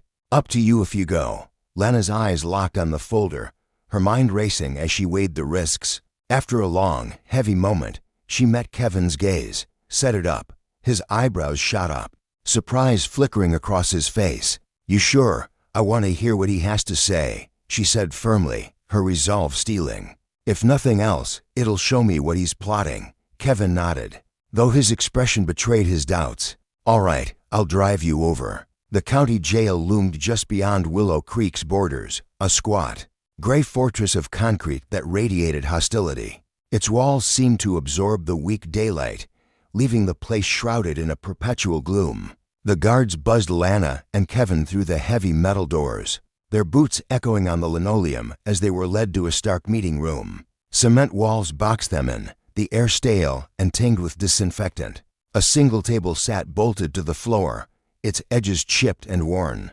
"He'll be restrained," one of the guards assured her, a burly man with a buzz cut and a bored drawl. Hands cuffed, legs shackled. "You'll be fine, I know," Lana replied, her voice steady as stone, though her pulse thrummed with a restless anticipation she couldn't quiet. When the door creaked open, Glenn Harper shuffled in, flanked by another guard. He looked diminished thinner, paler, the harsh fluorescent lights carving shadows into his hollow cheeks. The arrogance that had once clung to him like a second skin was peeling away, replaced by a weary slump that Lana didn't trust for a second. He settled into the chair across from her, chains clinking faintly, while the guard lingered by the door, his eyes flicking between them. "Officer Brooks," Glenn said, his voice quieter than she remembered, rough around the edges. "Thanks for coming." Lana didn't reply. She sat ramrod straight, hands clasped tightly on the table, her face a mask of cool detachment. "Your lawyer said you wanted to apologize," she said, cutting through the silence.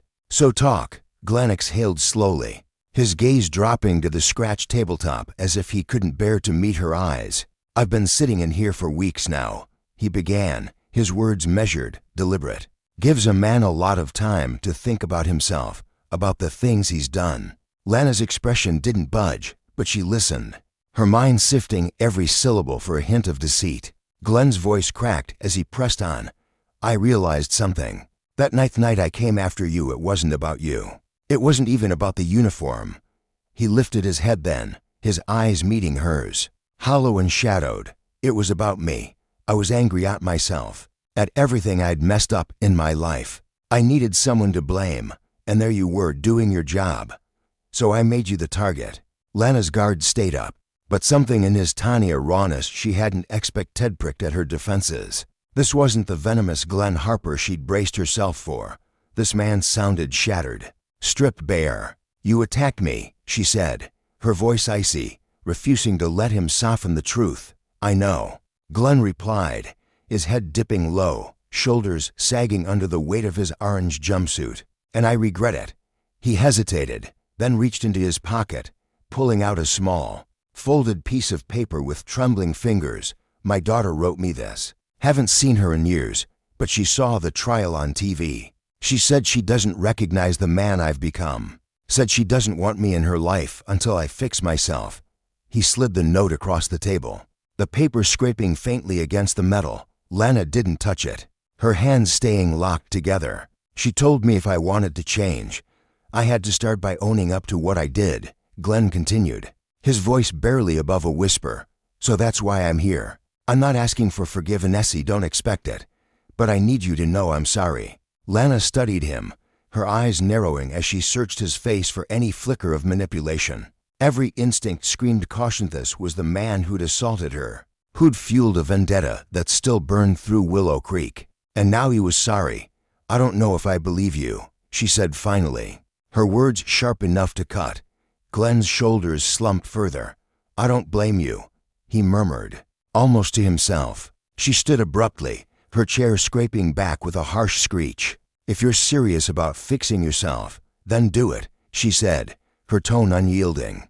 But I'm not the one you need to prove anything to. Glenn nodded, his gaze falling back to the table, defeated but resigned. Fair enough, he muttered. Lana turned to the guard, signaling the end of the meeting, and strode out without looking back. Kevin was waiting just beyond the door, his arms crossed, concern etched into the lines of his face. What did he say? He asked as they headed back to the car, gravel crunching under their boots. Lana shook her head, staring straight ahead, the wind tugging at her jacket. He says he's sorry.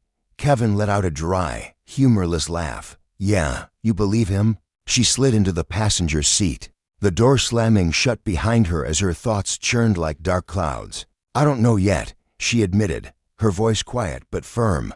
Glenn's words clung to her, an unwelcome echo she couldn't shake. Was it possible he'd changed? Or was this just another twist in a game she hadn't figured out? She wasn't sure, but something deep in her gut told her the answer was coming whether she was ready for it or not. Willow Creek wasn't ready to mend its wounds, not by a long shot. Lana could feel it every time she walked her patrol route, the air thick with an unease that lingered like smoke after a blaze. The trial was over, Glenn Harper was behind bars, and his apology still reverberated faintly in her mind, a puzzle piece that didn't quite fit. But for some in town, the verdict had only stoked their rage. Glenn's supporters weren't fading into the background, they were growing louder, bolder, their anger spilling onto the streets. Rallies that once clustered outside the courthouse now sprang up on corners, hand-painted signs thrust into the air with slogans like Free Glenn Harper and Brooks is the problem. The town's silence was worse than the shouting. It hung heavy, oppressive, a quiet that hid resentment behind every closed curtain. Lana had always prided herself on reading people, but now she felt like she was navigating a labyrinth, every face a potential threat. Neighbors she'd once swapped small talk with now crossed the street when they saw her coming, their footsteps quick and deliberate. Others stared, their eyes hard and unyielding, daring her to falter. Kevin's voice cut through her reverie one morning at the station, sharp and urgent. Have you seen this? He dropped a tablet onto her desk, the screen already glowing with a grainy video. Lana looked up, then down at the shaky footage filmed through a window. It showed a crowd gathered under flickering streetlights, their chants rising in the night. Her name was there, snarled in anger, tangled with Glenn's. She watched, her jaw tightening. As the realization sank in, this wasn't just about one man's crimes anymore. It was about power, who wielded it, who abused it, and who paid the price. Justice wasn't a straight line. She knew that now. It was a jagged, messy thing. And the consequences of Glenn's actions and her own defiance were still unfolding. Whatever came next, Lana Brooks wouldn't back down.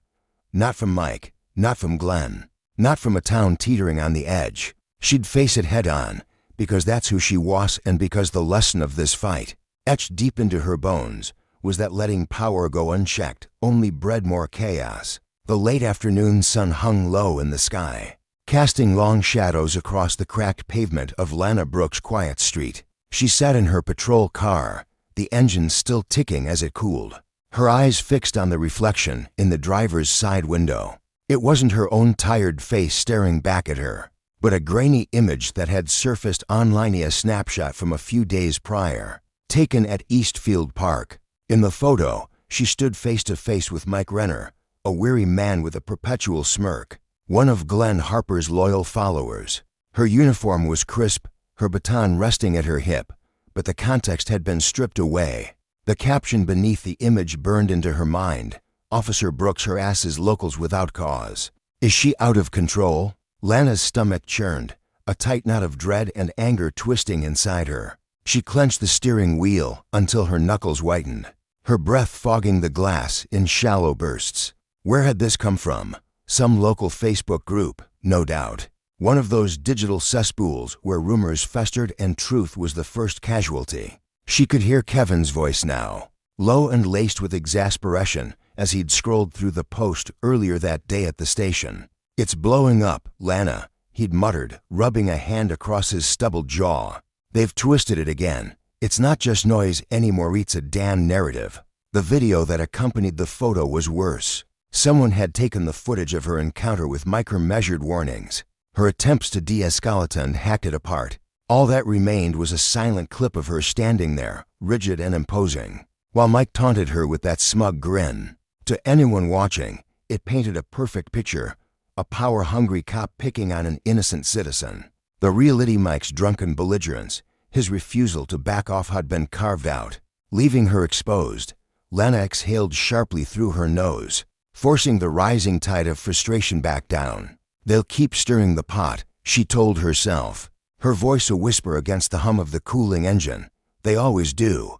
Kevin had lingered at the station desk that afternoon, his broad frame slouched against the edge, his dark eyes narrowing as he studied her. "I've got a bad feeling, Lana," he'd said, his tone hushed but heavy with warning. "This isn't just random anger anymore. It's coordinated. Someone's pouring fuel on this fire."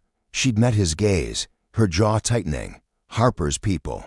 she asked, already knowing the answer. Kevin nodded, his expression grim. "No question. But what's eating at me is how far they're willing to take it. This feels bigger than just talk." That night, the small town of Willow Creek buzzed with an uneasy energy as the community center hosted its first Unity in Action meeting. The mayor had sold it as a chance to mend fences, to open a dialogue after months of simmering tension. Lana wasn't fooled. She knew half the town didn't want reconciliation, they wanted a scapegoat, and her name was at the top of their list. Still, she went. She had to. The alternative was letting them think they'd won. The center was alive when she arrived, the air thick with the murmur of voices and the faint scent of stale coffee. Folding chairs formed a wide, imperfect circle beneath fluorescent lights, while banners draped the walls with slogans like "Building Bridges" and "One Town, One Future." The words felt hollow, a thin veneer over the resentment bubbling beneath. Lana spotted Kevin near the back, his lanky frame leaning against a wall, a bottled water in hand. He waved her over, a faint smirk tugging at his lips. "Didn't think you'd show," he said. Passing her the bottle, she took it, her fingers brushing his, and shot back. "I don't back down that easily." The room was a patchwork of familiar faces, each carrying their own weight of suspicion or unease. Tom, the grizzled cafe owner with gray streaks in his beard, hovered near the coffee urn, his hands fidgeting with a styrofoam cup. Mrs. Grayson, a retired school teacher with a spine like steel, sat ramrod straight in her chair, her lips pressed into a thin line of disapproval. A cluster of teenagers huddled in one corner, their whispers sharp and secretive, their eyes darting toward Lana with a mix of curiosity and defiance. Across the circle sat Glenn Harper's crowdmen and women she'd seen at his rallies, their arms crossed tight, their faces etched with distrust. The mayor, a balding man with a nervous smile, stepped into the center of the ring, clearing his throat with a rasp.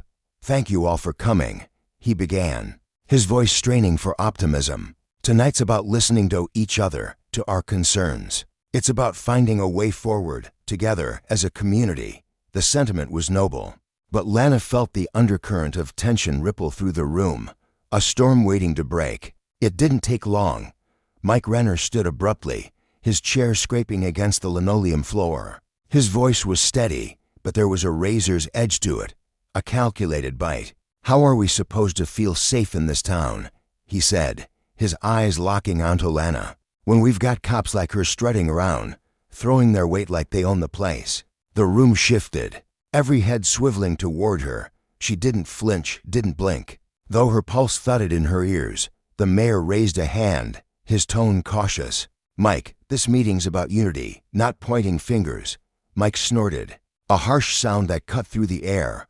"Unity, please. She's the reason this town's split in half. If we had officers who respected us, maybe we wouldn't be in this mess." A low murmur of agreement rolled through Harper's supporters, their nods and whispered affirmations feeding the growing unrest. Lana felt it building, a wave ready to crash. Then a voice sliced through the dinkum, deliberate, unmistakable. Kevin stepped forward from the back, his boots thudding softly against the floor. "Let me say something," he said, his gaze steady as it swept the room. "Officer Brooks has spent years protecting this town. She's done her job with professionalism, even when some folks," he shot Mike a pointed look, "sharp enough to draw blood, have made it damn near impossible. The problem isn't her. The problem is people who'd rather bury the truth than face it." The murmurs swelled, a chaotic mix of support and dissent. Mike's face flushed a deep crimson, his fists balling at his sides. "The truth," he spat. "The truth is she's not welcome here." Before the room could erupt, Lana's voice cut through like a whip crack. "Enough." She rose to her feet, every eye snapping to her, the air thick with anticipation. Her voice was steady, unyielding, but beneath it simmered a quiet fire. "Listen to yourselves. You say you want peace, but all you're doing is tossing gasoline on the flames. I didn't come here to defend myself. I came because I still believe in this town, even when you've given up on me." Silence fell, heavy and absolute.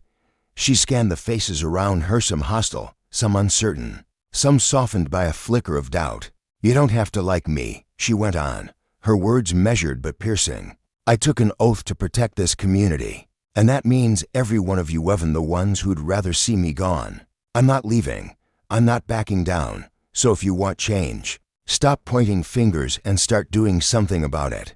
For a heartbeat, no one moved. Then Tom stood, his weathered hands clapping once, twice, the sound reverberating through the stillness. A few others joined, tentative at first, then stronger, a ragged chorus of support. Mike glared at her, his jaw tight, but he sank back into his chair, arms crossed, silent. Kevin leaned close, his breath warm against her ear. "Not bad, Brooks, not bad at all." But later that night, as Lana pulled into her driveway, the unease crept back, a cold prickle along her spine. Her house loomed dark and silent, the yard swallowed by shadows. Something was wrong, she could feel it, a gut instinct honed by years on the job. Her hand drifted to her holster as she stepped out of the car, her eyes sweeping the perimeter. The wind rustled the trees, branches scratching against one another, and for a moment, she thought it was nothing. Then she saw it, scrawled across her front door in dripping red paint, the words "Get out." Her heart kicked hard against her ribs, but her face stayed a mask of calm. She pulled her phone from her pocket, snapping a photo with steady hands before dialing. "Dispatch. This is Unit 10. Vandalism reported at my residence. Requesting patrol units in the area." The response crackled back. "Copy that, Unit 10. Sending units now." She hung up, staring at the message. It wasn't subtle, it wasn't meant to be. This wasn't just anger. It was a declaration, a line drawn in the sand. They wanted her gone. They wanted her afraid. But as she stood there, the distant wail of sirens cutting through the night, Lana felt something else take root, not fear, but a steely resolve. Whoever was behind this had just made their move. Now it was her turn. By the time the patrol cars arrived, their lights painting the street in strobing red and blue, the air carried the faint tang of smoke. The vandalism had escalated overnight. Samin had tried to set her porch ablaze. The wood was charred, the smell acrid and clinging, a brutal reminder of how far this had spiraled. Kevin stood beside her, his face tight with concern as he watched her survey the damage. "This is getting worse, Lana," he said, his voice low. "These people aren't stopping. What's it going to take for you to step back, just for a while?" She turned to him, her eyes unwavering. "Stepping back doesn't fix this, Kevin. It hands them the win. I'm not running." He sighed, a frustrated sound, but he didn't push. "Fine, then we fight it the right way. The department's on edge, but Halverston's ready to throw everything at this. More patrols, every lead chased down. We'll find them, Lana nodded, her gaze drifting to the neighbors peering from behind their curtains, judgmental, fearful, curious. She wouldn't let them see her break. Good, she said, because the next move's ours. The next morning, the station bullpen thrummed with tension as Chief Halverston called an emergency meeting. Officers filled the rows of chairs, their faces a mix of exhaustion and resolve. Lana took her spot near the front, feeling the weight of every stare. She was a symbol nowhere to some, villain to others. Halverston stepped forward, his voice a gravelly bark. Last night's attack on Officer Brooks crossed a line.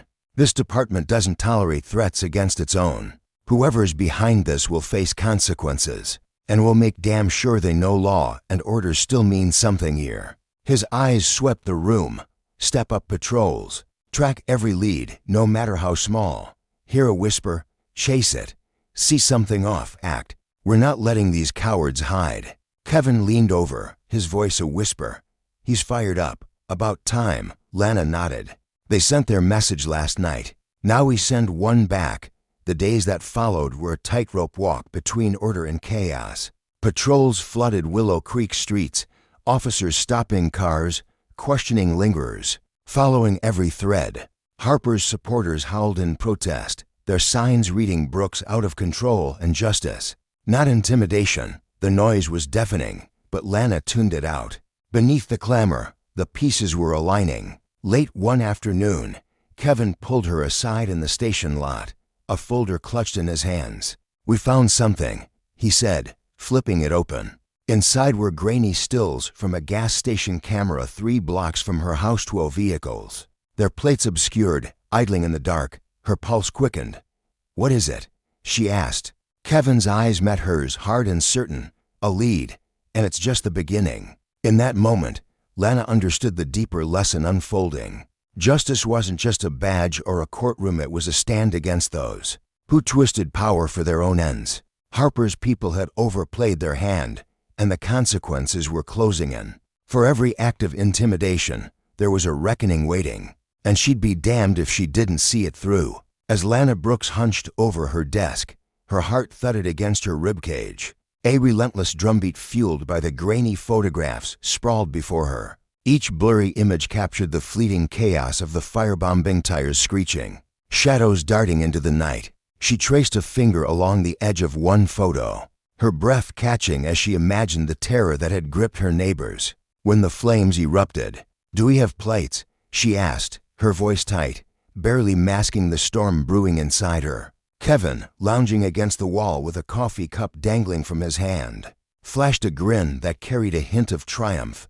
Better than that. One of the drivers paid cash, slippery as an eel, but the other, he swiped a card.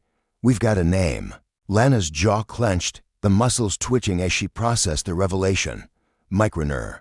The name hit her like a punch to the gut. For months, he'd been Glenn Harper's shadow, a loyal hound stirring up chaos wherever he went. Graffiti on her fence, whispered threats in the dark, and now this. She could still see Harper's smug face from the last time they'd clashed. His empire of intimidation crumbling, yet refusing to die. So he's escalating, Kevin said, his tone darkening as he set the cup down, the grin fading into something harder. Yeah, he nodded, and this time, we've got enough to pin him down. He's crossed a line he can't uncross. Where is he now? Lana demanded, her mind already racing through the familiar haunts. Rainier Prowlatus rundown house, with its sagging porch, the dim bar where he held court over a ragtag crew, the park where he'd leer at passersby from the benches. Patrol units are staking out his usual spots, Kevin replied, his fingers drumming against the desk. House, bar, park, they've got eyes on all of it. Without a word, Lana snatched her jacket from the chair, the leather creaking as she shrugged it on. Let's go find him, she said, her voice a low growl, determination blazing in her chest like a fire that refused to be doused. An hour later, the radio crackled to life, slicing through the hum of the cruiser's engine. Unique 10, suspect spotted near Eastfield Park. It's Rainier. On foot, heading toward the south exit. Lana's pulse surged, adrenaline flooding her veins like liquid lightning. Copy that, she barked into the radio, her eyes flicking to Kevin. He didn't need to be told twice. Heist's hands tightened on the wheel, swinging the cruiser toward the park with a precision born of years working side by side. "This ends tonight," he said, his voice a quiet vow, the weight of their shared resolve hanging heavy in the air. They rolled into Eastfield Park as dusk settled over Willow Creek, the sky streaked with deep purples and angry reds, like a wound bleeding out over the horizon. The last rays of sunlight glinted off the rusted swings, casting long shadows that danced across the grass. Officers fanned out silently, their boots whispering against the earth as they sealed off the exits. The air buzzed with unspoken tension, thick and suffocating. Every breath Lana took laced with the scent of damp soil and impending confrontation. She and Kevin moved as a unit, threading through the playground where children's laughter had long since faded, past the creaking swings swaying in the breeze. Then she saw Renner, pacing near the park's edge, a lone figure silhouetted against the dying light. His phone was pressed to his ear, his free hand gesticulating wildly, as if he could command the world to bend to his will. Lana's chest tightened, a mix of fury and purpose surging through her. "Renner," she shouted, her voice cutting through the stillness, reverberating off the trees. "Willow Creek PD, don't move." His head whipped up, eyes narrowing into slits as a sneer curled his lips, twisting his face into something feral. "You've got some nerve showing up here, Brooks," he spat, his voice dripping with venom. "Put the phone down and get your hands where we can see them," Kevin ordered, stepping forward, his hand resting on his holstered weapon, every muscle coiled like a spring.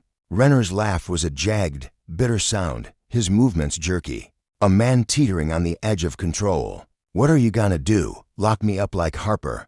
That didn't stop us." His defiance was a taunt, a dare, but Lana wasn't playing games. "Last warning, Renner," she said, her tone steady as steel, stepping closer, her boots sinking into the soft earth, hands in the air. "Now." Instead, Renner spun on his heel and bolted, his lanky frame disappearing into a cluster of trees. Lana's instincts kicked in, her legs pumping before her mind fully registered the chase. She tore after him, her boots slamming against the grass, the world narrowing to the thud of her heartbeat and the fleeting shape of Renner ahead. Branches clawed at her arms, snapping under her weight as she pushed through the undergrowth, her breath coming in sharp bursts. "Stop," she yelled, her voice raw, but Renner only glanced back, his footing faltering as he tripped over a gnarled root. It was the opening she needed. With a burst of speed, she lunged, her fingers closing around his arm, yanking him down with a force that sent them both crashing to the ground. He thrashed beneath her, his shouts of frustration echoing through the trees. But Lana was relentless. She twisted his arms behind his back, her knee pressing into his spine as she fought to subdue him. Sweat stung her eyes, her chest heaving, but she held firm. Kevin burst through the foliage moments later, his face flushed but resolute. "It's over, Mike," Lana said, her voice steady despite the exhaustion clawing at her. "You're done." Renner twisted his head, spitting into the dirt, his words laced with rage. "You think this stops anything? Harper's people aren't going away. You'll never be welcome here." "Brooks." Lana rose to her feet, her gaze unwavering as Kevin snapped the cuffs around Renner's wrists. "That's not your call to make," she said softly, the quiet conviction in her words cutting deeper than any shout. The walk back to the station was a blur, the weight of the night settling into her bones. By the time they arrived, whispers of Renner's arrest had already begun to ripple through Willow Creek. Chief Halverston met them at the door, his weathered face softening with a rare blend of relief and pride. "Good work, both of you," he said, his hand landing on Lana's shoulder with a firm clap. "We'll charge him with arson, conspiracy, harassment. This sends a message loud and clear, miss, with us, and you'll pay the price." Lana nodded, fatigue seeping into her limbs, but her spirit remained unbowed. "It's not over yet, Chief," she murmured, "but it's a start." Later that night, she sank into a chair on her patched-up front porch, the cool air brushing against her skin like a balm. The street stretched out before her, silent and still, the scars of the firebombing etched into her home's weathered siding. Yet beneath the damage, something flickered hope. They'd meant to break her, to drive her out with their threats and violence, but she'd stood firm. For the first time in weeks, she felt the ground shifting beneath her, a tide turning in her favor. Her phone buzzed, Kevin's message lighting up the screen. "We're getting there, one fight at a time." A faint smile tugged at her lips as she typed back, still standing. Setting the phone aside, she leaned back, the chorus of crickets filling the night. Tomorrow would bring new battles, new shadows to face. But for now, she let herself breathe. No matter what they threw at her, Lana Brooks wouldn't bend, wouldn't break. As she sat there, the weight of her journey pressed against her chest, not just the literal flames she'd endured, but the figurative ones, the trials that had tested her soul. Willow Creek was far from perfect, a town riddled with flaws and festering grudges. But she'd ignited something, a spark of change, a whisper of justice. Renner's arrest wasn't just a victory over one man. It was a lesson carved into the town's conscience. Power, when wielded to harm, would meet its reckoning. Every step she took, every stand she made, was a testament to the quiet strength that defined her, not in the volume of her voice, but in her refusal to yield. Across town, Officer Maria Chen, who'd watched Lana's resolve from the sidelines, felt a stir of her own. She'd spent years keeping her head down, avoiding the Harpers and Renners of the world. But seeing Lana fight stirred a flicker of courage she hadn't known she possessed. Even Chief Halverston, a man hardened by decades on the force, found himself reflecting on the cost of silence, the way power could corrupt when left unchecked. Lana's story wasn't hers alone. It rippled outward, touching those who'd long resigned themselves to the status quo, reminding them that justice wasn't a gift bestowed from above, but a fire kindled by those brave enough to stand in the dark. The morning sun beat down relentlessly on JFK International Airport, casting long shadows across the tarmac where colossal planes loomed like slumbering giants. Ground crew members darted around them, their movements frantic and ant-like, dwarfed by the sheer scale of the aircraft. Inside the bustling terminal, Officer James Reynolds trudged through the chaos, his radio crackling to life with a sudden burst of static that cut through the din. "All units, be advised," the dispatcher's voice buzzed urgently. "We've got reports of a group of teenagers stirring up trouble near Gate B7. Any available officers, please respond." Reynolds sighed heavily, pressing a finger to his earpiece.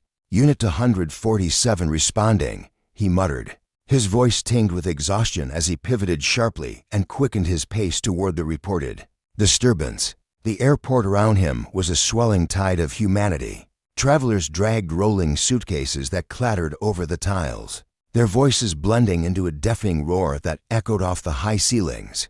Overhead, announcements blared in a dozen languages: English, Spanish, Mandarin, each one fighting to be heard over the rest. The air conditioning wheezed pitifully, straining against the heat radiating from the mass of bodies packed into the concourse.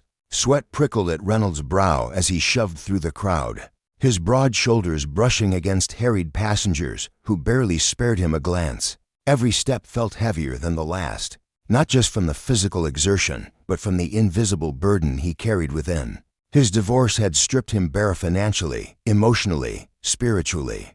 The savings he'd spent years building were gone, swallowed by legal fees. And now he rattled around in a cramped apartment that felt like a tomb, without the cheerful clutter of his daughter Emily's toys. His ex-wife's lawyers seemed to take perverse pleasure in twisting the knife deeper, and the custody battle had morphed into a relentless war of attrition that left him hollowed out. Today, the weight of it all pressed down harder than ever, a suffocating fog clouding his mind as he neared Gate B7. When he arrived, his radio sparked to life once more, the dispatcher's tone sharper this time. "Attention all units. Be advised, unconfirmed reports of unauthorized access in restricted areas. Maintain heightened awareness." Reynolds straightened instinctively, his tired eyes sharpening as they swept over the scene. The gate area was a mess. Spilled sodas pooled on the floor, their sticky residue glinting under the harsh fluorescent lights, and a few chairs lay toppled like casualties of a minor skirmish. The teenagers were long gone, scattered into the crowd before he could even catch a glimpse of them. He kicked at an overturned chair in frustration, the metal clanging dully against the tile, and bent to mop up the soda with a wad of napkins he'd grabbed from a nearby kiosk. His shoes squelched unpleasantly as he stood, the mess clinging to him like a metaphor for his life. 18 years on the job had honed a sixth sense in him. a quiet instinct that prickled now at the base of his skull. Something about today felt often settled, electric, like the air before a storm. This wasn't just another shift at JFK. He could feel it in his bones. Little did Reynolds know, the next few hours would unravel his life entirely, threading his fate into an international crisis that would blaze across headlines worldwide. At precisely 9:47 a.m., a sleek black private jet touched down on a secluded runway, its arrival unheralded and unexpected. In the control tower, staff exchanged bewildered glances, their screens stubbornly devoid of any record of this flight. Someone, somewhere, had botched the diplomatic channels spectacularly, and now an unmarked plane sat on American soil, its cargo more volatile than anyone could have imagined. Inside the jet's plush interior, Kim Jong-un reclined in a buttery leather chair, gazing out the small oval window at the sprawling airport beyond. Gone was the stiff military uniform he wore like armor. Today, he'd opted for a simple black suit, its clean lines lending him an air of understated authority. This clandestine trip to New York was a gamble, the first tentative step toward secret peace talks with a handful of American officials. Only 5 people in his inner circle knew the truth of his presence here, and he intended to keep it that way. Beside him, his trusted translator, Mr. Park, shifted uncomfortably in his seat. The man's face had taken on a sickly pallor, beads of sweat glistening on his forehead as he pressed a trembling hand to his stomach. For the last 2 hours of the flight, he'd been battling a vicious bout of food poisoning, his condition worsening with every jolt of turbulence. "Supreme Leader," he murmured in Korean, his voice barely above a whisper, "I do not feel well." Kim's eyes narrowed, a flicker of irritation crossing his composed features. This was not part of the plan. Mr. Park wasn't just a linguist, was a linchpin, one of the few who held the full scope of this delicate mission in his mind. Kim studied the man's clammy face for a moment, weighing his options with the cold precision that had kept him in power. Then, with a curt nod, he made his choice. "Rest here," he ordered in Korean, his tone brooking no argument. "I will handle this myself." He'd studied English in his youth, grasping enough to navigate basic exchanges, though he rarely spoke it publicly. The risk of entrusting such a sensitive encounter to an unfamiliar translator was unthinkable. Today, he would walk alone. The plane's door hissed open, and a wave of warm morning air flooded the cabin, carrying the faint tang of jet fuel. Normally, Kim would descend flanked by a phalanx of guards, their presence a silent declaration of his supremacy. But discretion demanded otherwise. 2 of his security detail, dressed in nondescript business suits, would trail him at a distance, blending into the crowd while the rest remained with the aircraft. As Kim stepped onto the stairs, the sun bathed his face in golden light, and for a fleeting moment, he felt almost ordinary, just another traveler in a sea of strangers. The sensation was strange, almost liberating, stripped of the pomp that usually cocooned him. He'd memorized the instructions, pass through the private terminal, follow the secure corridor to gate C3, where his American contact awaited. But the airport had other plans. The private terminal was shuttered, its entrance blocked by orange cones and signs announcing unexpected renovations in author detail. Lost in the diplomatic tangle, a young worker, oblivious to the significance of the man before him, waved Kim toward the main terminal with a distracted gesture, directing him through a maze of back corridors. Kim's polished shoes clicked against the linoleum as he navigated the unfamiliar paths, his pride warring with his disorientation. He racked his brain for the English phrases he'd once learned. "Where is gate C3?" But the words eluded him, and he refused to ask. To falter now, to admit confusion, felt like a betrayal of the invincible image he'd cultivated for decades. Behind him, his guards lagged, caught in the swell of a boisterous tour group wielding selfie sticks and oversized luggage. The signs overhead were a jumble of arrows and abbreviations, meaningless to him in his mounting frustration. Before he knew it, he'd strayed into a restricted corridor, the noise of the terminal fading to a distant hum, replaced by the low rumble of airplane engines vibrating through the walls. He pulled out his secure phone, its screen stubbornly blank, no signal, no message from his contact. A bead of sweat trickled down his neck, not from the heat, but from the creeping realization that he was utterly alone. "Hey, you can't be here." The shout jolted him from his thoughts, sharp and commanding in its American bluntness. Kim turned slowly, his face a mask of practiced calm, betraying none of the unease churning within. Officer Reynolds stormed toward him, his strides long and purposeful, his face flushed with a mix of anger and exhaustion.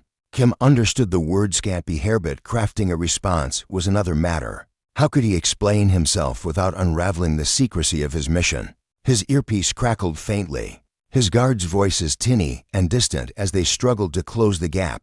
He considered flashing his diplomatic papers, tucked into a hidden pocket of his suit, but they were in Korean, and revealing them risked everything. Reynolds was closing in now, his hand resting on his belt, his patience visibly fraying. "ID and papers. Now," the officer barked, his gestures exaggerated, pointing at Kim.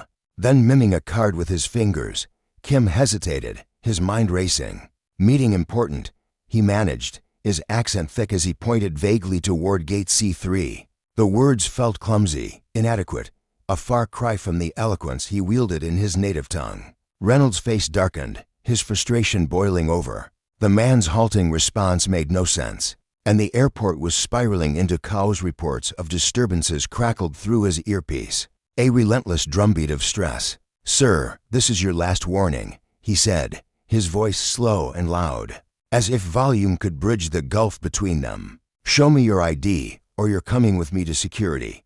He reached for Kim's arm, intending to march him to the office, but Kim recoiled instinctively. In Pyongyang, no one touched him unbidden. The very notion was unthinkable. He stepped back, raising a hand in a sharp, halting gesture, a command snapping from his lips in Korean. For the first time, a flash of anger broke through his stoic facade, his dark eyes narrowing. To Reynolds, that raised hand was a match to dry tinder. His training screamed at him to de-escalate, but the morning had worn him to frayed threads, sleepless nights, sticky shoes, the relentless grind of a life unraveling. The stranger's resistance, the perceived defiance in that gesture, ignited something primal. In a split second, reason crumbled beneath raw emotion. His fist shot forward, time stretching as it arched through the air. It landed with a sickening thud against Kim's jaw, the North Korean leader's head snapping back, his eyes widening in stunned disbelief. For a heartbeat, the world held its breath. Reynolds froze, his knuckles throbbing, the weight of what he'd done crashing over him like a tidal wave. Kim staggered, clutching his face, the pain a sharp counterpoint to the humiliation searing through him. Years of absolute power had not prepared him for this, a single punch from an American cop, unraveling his meticulously laid plans. The corridor seemed to shrink, the distant engines roaring louder in their ears. Justice, it seemed, had a way of finding even the mightiest, and the consequences of unchecked authority, whether Kim's or Reynolds', were about to ripple far beyond this moment. A small misunderstanding had ignited a fuse, and the explosion would shake the world. For the first time in his adult life, a fist had collided with his face, sending Kim Jong-un, the revered supreme leader of North Korea, reeling backward in a haze of shock. His hands scrambled against the cold, unyielding wall of the corridor, grasping for balance as the sharp sting radiated through his jaw. The sound of hurried footsteps echoed wildly round him, a chaotic symphony of leather soles slapping against tile, filling the narrow space with urgency. Officer James Reynolds, the man responsible for this unthinkable act, stood frozen for a fleeting moment, his chest heaving as the first bitter wave of regret crashed over him. His mind churned, replaying the split-second decision, his clenched fist, the surge of adrenaline, the sickening thud of impact. But before he could fully process the gravity of his mistake, the air erupted with a cacophony of shouts, harp commands in Korean, tangled with barked orders in English. Men in crisp, dark suits materialized as if from thin air, their movements swift and precise, weapons glinting under the harsh fluorescent lights. Two of them seized Reynolds with brutal efficiency, their hands like iron clamps as they shoved him forward, slamming his face against the wall with a force that made his teeth rattle. The rough texture of the plaster scraped his cheek as he gasped for breath. His arms twisted painfully behind him. Around him, the others formed a tight, protective ring around Kim, their bodies a living shield. The supreme leader stood at the center, his hand gingerly probing his jaw, his face a mask of disbelief and dawning fury. His dark eyes, usually cold and commanding, flickered with something raw, something human as he processed the violation of his untouchable status. A tall Korean man in a sleek gray suit pushed through the chaos, his strides purposeful, his expression taut with barely contained panic. He leaned toward Kim, his voice low and rapid as he spoke in their native tongue, words tumbling out in a desperate stream. Then he turned to Reynolds, his pale face drained of color, his eyes wide with a horror that bordered on disbelief. "Do you have any earthly idea what you've just done?" he demanded, his English flawless, each syllable dripping with dread. "You've just assaulted the supreme leader of North Korea." The words landed like a sledgehammer, driving the air from Reynolds' lungs. His stomach plummeted, a sickening freefall of realization. His mind raced, frantically retracing the last few minutes' the stranger's calm authority. The tailored suit that screamed importance, the subtle confidence in his posture. It all clicked into place now, a puzzle he'd been too blind to solve until it was far too late. The corridor pulsed with escalating chaos as more security personnel flooded in, their radios crackling with frantic, overlapping voices. Handcuffs snapped around Reynolds' wrists, the cold metal biting into his skin as he caught a final glimpse of Kim being whisked away by his entourage. The North Korean leader's face was already swelling, a dark bruise blooming beneath his skin, and his eyes burned with a quiet, lethal rage that promised retribution. In that single, reckless punch, Officer James Reynolds had ignited an international firestorm, and as he was dragged away, a crushing certainty settled into his bones. His life, as he knew it, was over. The next half hour at JFK International Airport unfolded like a fevered scene. From a blockbuster thriller, alarms shrieked through the terminals, their piercing wails slicing through the air as security teams sprinted down corridors, their boots pounding a relentless rhythm. Bewildered passengers pressed their noses to the glass, their faces a gallery of confusion and fear as they watched a fleet of black SUVs swarm the tarmac, encircling a sleek private jet in a tightening noose. In a cramped security office, Reynolds sat shackled to a chair, his wrists chafed by the cuffs, his gaze fixed on the scuffed linoleum floor. His police badge rested on the desk before him, its gleam dulled by the weight of his actions. Beside his phone, which buzzed incessantly with messages he couldn't bear to read, 2 FBI agents loomed by the door, their faces stern and unreadable, while a third hammered away at a laptop, firing off urgent dispatches to Washington. "I didn't know," Reynolds muttered repeatedly, his voice hoarse, pleading with anyone who might listen. How was I supposed to know? But his words hung unanswered in the stale air, met only by the cold silence of men who now saw him as a liability, a stranger in a uniform they once respected. Even Maria Chen, his friend from the morning shift, a woman who'd shared countless cups of coffee and quiet laughs with him, couldn't meet his eyes when they hauled him in. She'd turned away, her shoulders stiff, her silence a dagger of betrayal that cut deeper than any reprimand. Across the airport, in a private lounge hastily converted into a fortress, Kim Jong-un sat in a plush leather chair, an ice pack pressed to his throbbing jaw. His security team buzzed around him, transforming the room into a makeshift command center. Phones trilled without cease, and urgent cables zipped between Pyongyang and Washington. What had begun as a covert diplomatic mission now blazed as the world's most explosive news story. Mr. Park, Kim's translator, had dragged himself from his sick to stand at his leader's side, his face ashen from fever and shame. "Supreme Leader," he said in Korean, bowing so low his forehead nearly grazed the floor, "I take full responsibility for this disaster. If I hadn't been ill," Kim cut him off with a raised hand, his expression darkening as the bruise deepened to an angry purple. In all his years, no one had dared lay a hand on him, not as a boy in school, where even the roughest playmates knew to steer clear, nor as the iron-fisted ruler of a nation that worshipped him as a deity. Yet in mere seconds, an American cop had shattered that inviolable shield, leaving him exposed and seething. Outside, the airport descended into pandemonium. Someone had captured the incident on their phony, a shaky, grainy clip of Reynolds' fist meeting Kim's jaw, the stumble, The cows, and now it spread like wildfire across social media. Passengers clustered around screens, their gasps and murmurs rising as the footage looped endlessly, revealing the stunned identity of the man in the suit. News helicopters buzzed overhead, their blades slicing through the sky like vultures circling a fresh kill, while reporters swarmed every entrance, thrusting microphones at anyone who dared step outside.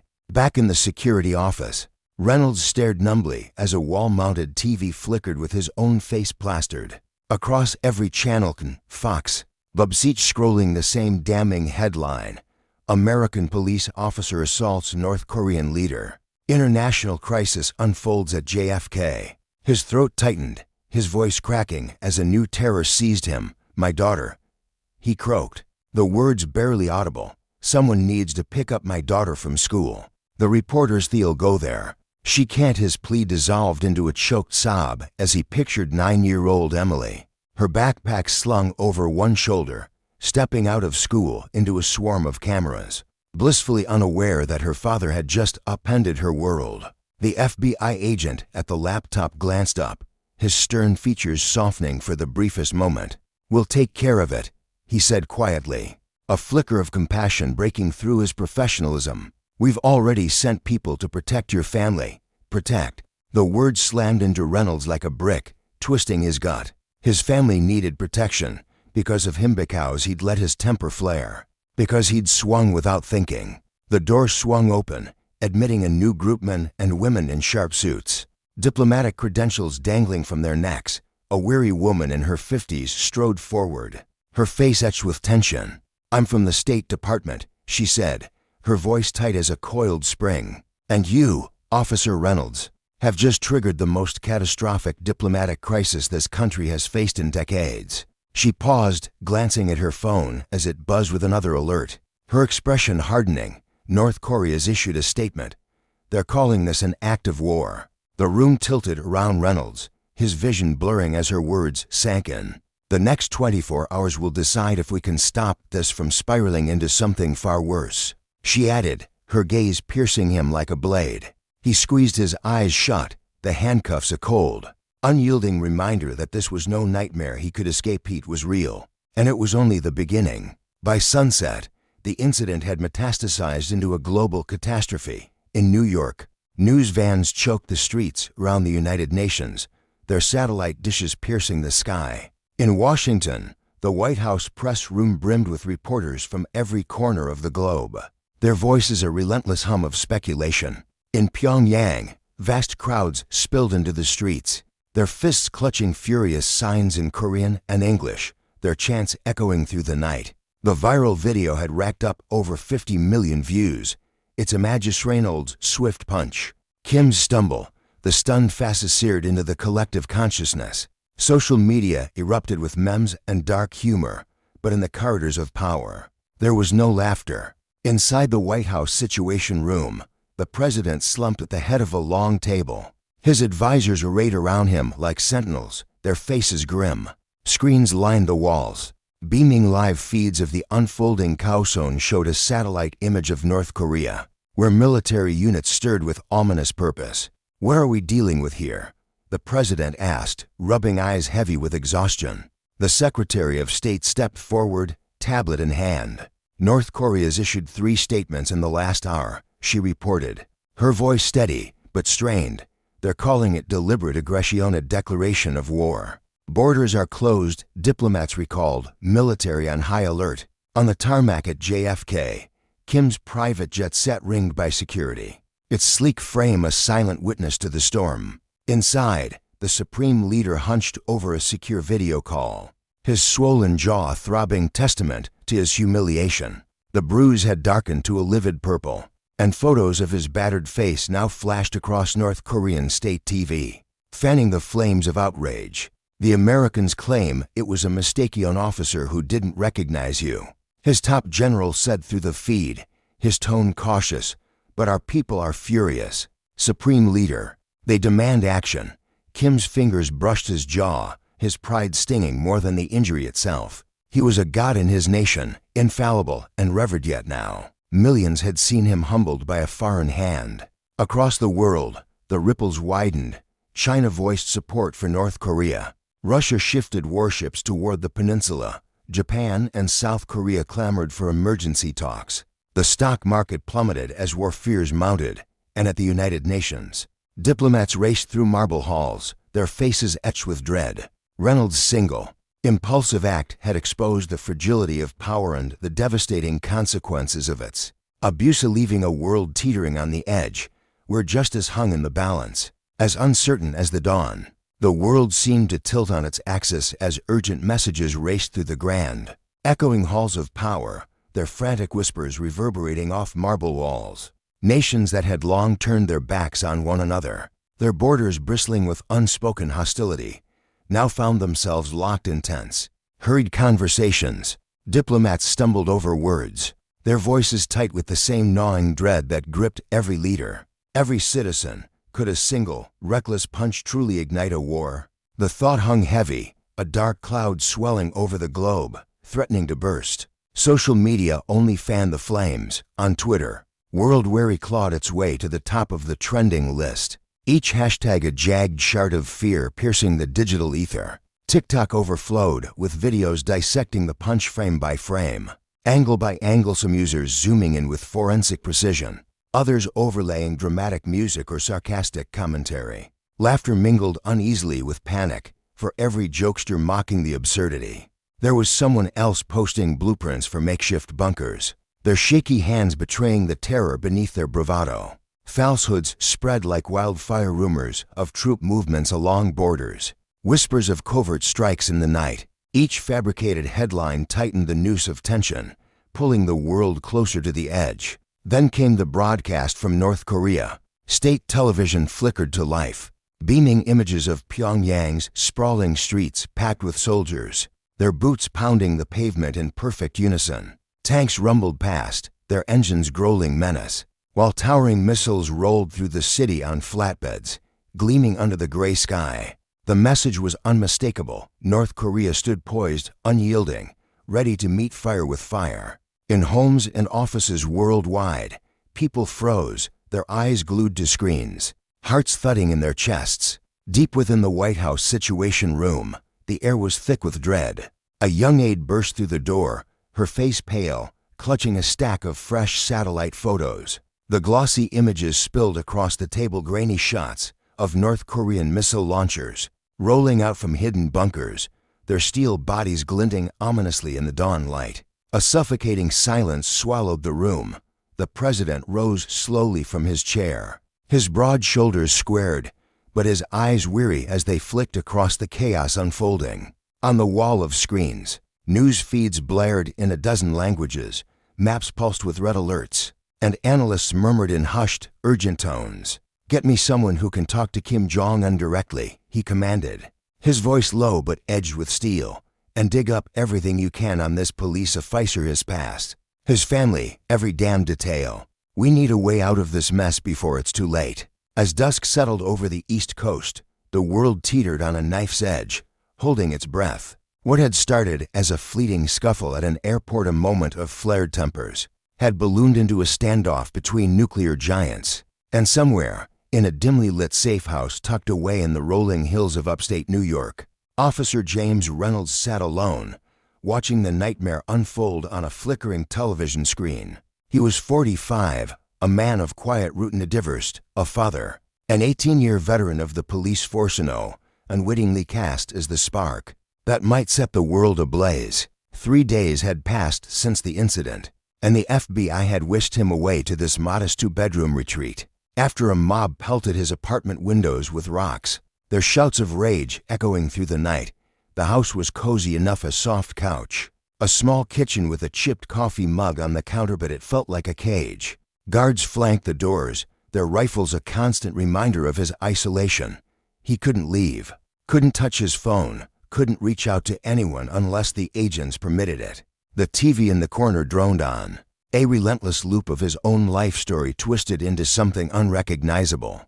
There he was, his high school yearbook photo, awkward grin, wrestling champ trophy in hand plastered across every channel. "James Reynolds," a reporter intoned, her voice clipped and clinical. Age 45, divorced father of one, former athlete turned cop, And now, the man who might have triggered World War III, his daughter Emily, was hidden away too, staying with his sister under FBI protection. They'd shown him a grainy video of her the day before, her small face pale but resolute.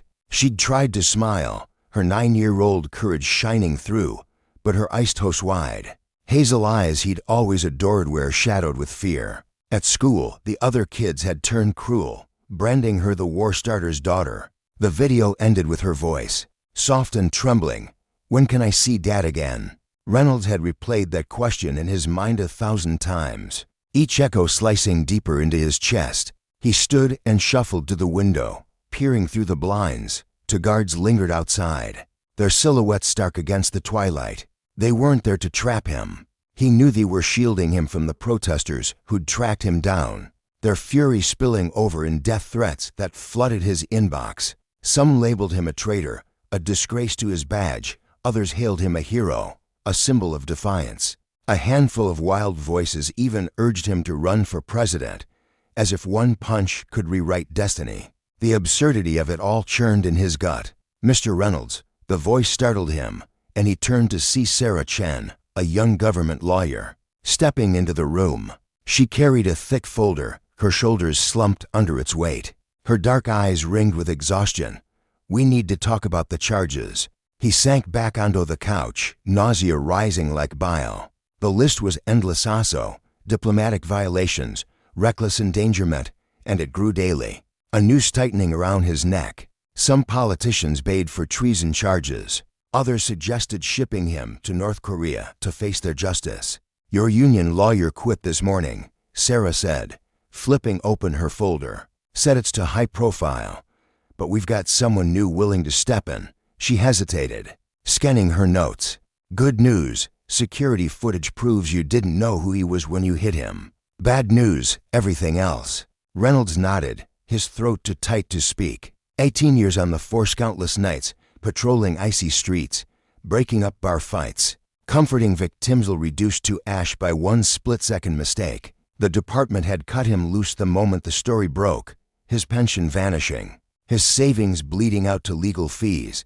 Even if he dodged prison, the life he'd built was rubble. On the TV, North Korean footage rolled. Millions marched through Pyongyang's concrete jungle, hoisting photos of Kim Jong-un's bruised face. Signs in English screamed, "Punish the criminal Reynolds, and justice for our supreme leader." The chants throbbed through the screen, a drumbeat of retribution. "Your ex-wife's lawyers called again," Sarah added, her tone softening. "They're pushing for full custody of Emily, claiming your anger issues make you unfit." That was the blow that shattered him. His head dropped into his hands, and the damn broke tears streamed down his face, hot and unstoppable, carrying 3 days of guilt, fear, and helplessness. Sarah hesitated, then rested a tentative hand on his shoulder, sliding a tissue across the table. "It's not all bad," she said gently. "Some people are on your side. There's a GoFund for your defense over $2 million. Team Reynolds is trending. And you've got marriage proposals pouring in from across the country." He laughed, a raw, bitter sound that scraped his throat. "Great. I'll remarry if I'm not locked up or fried in a nuclear blast." Sarah opened her mouth to reply, but her phone buzzed, cutting her off. She glanced at it, and her eyes widened, her breath catching. "The White House just called. They want to speak to you directly as a meeting about a solution." She scrambled to gather her papers, her movements jerky with urgency. "A car's coming in 20 minutes. Reynolds stood, his legs trembling beneath him. From cop to global pariah to White House summons, each twist of this nightmare dragged him deeper into the abyss. As he changed into a clean shirt, he wondered what fresh hell awaited. Surely it couldn't get worse. Or could it? The Oval Office was quieter than he'd imagined, its grandeur muted by the weight of the moment. Reynolds perched on a plush couch, his calloused hands fidgeting against the fabric, surrounded by America's most powerful figures.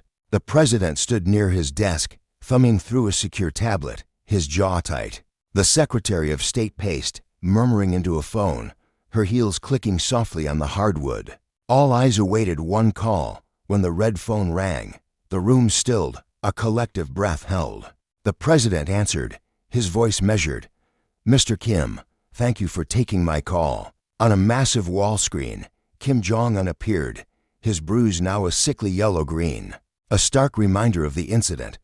Beside him stood Mr. Park, recovered from illness, ready to translate. Reynolds shrank into the couch, but Kim's gaze pinned him like a hawk spotting prey. "The North Korean people demand justice," Kim said, his tone calm yet unyielding through Park's translation. "This insult cannot stand unanswered." The president nodded gravely. "We understand. That's why we've crafted a proposal we believe benefits both sides." Aides distributed documents, their pages rustling like dry leaves. The plan was audacious. Reynolds would travel to North Korea, deliver a public apology before a sea of citizens, and in exchange, Pyongyang would gain long-coveted trade concessions on a diplomatic dance to save face and avert catastrophe. Reynolds stared at the paper in his hands, his mouth dessert dry. "I have to go to North Korea." The idea clawed at him, conjuring visions of furious crowds, effigies ablaze, a noose waiting at the airport. "What if they grab me the second I land?" The Secretary of State stepped forward, her voice steady. "We've secured guarantees diplomatic immunity, a 6-hour visit, all televised live. No surprises." She met his eyes, unflinching. "Mr. Reynolds, this could be our only shot to stop a war." On screen, Kim skimmed the proposal, his expression a mask, though his eyes darted with calculation. Mr. Park leaned in, whispering in Korean as the silence stretched, taut and unbearable.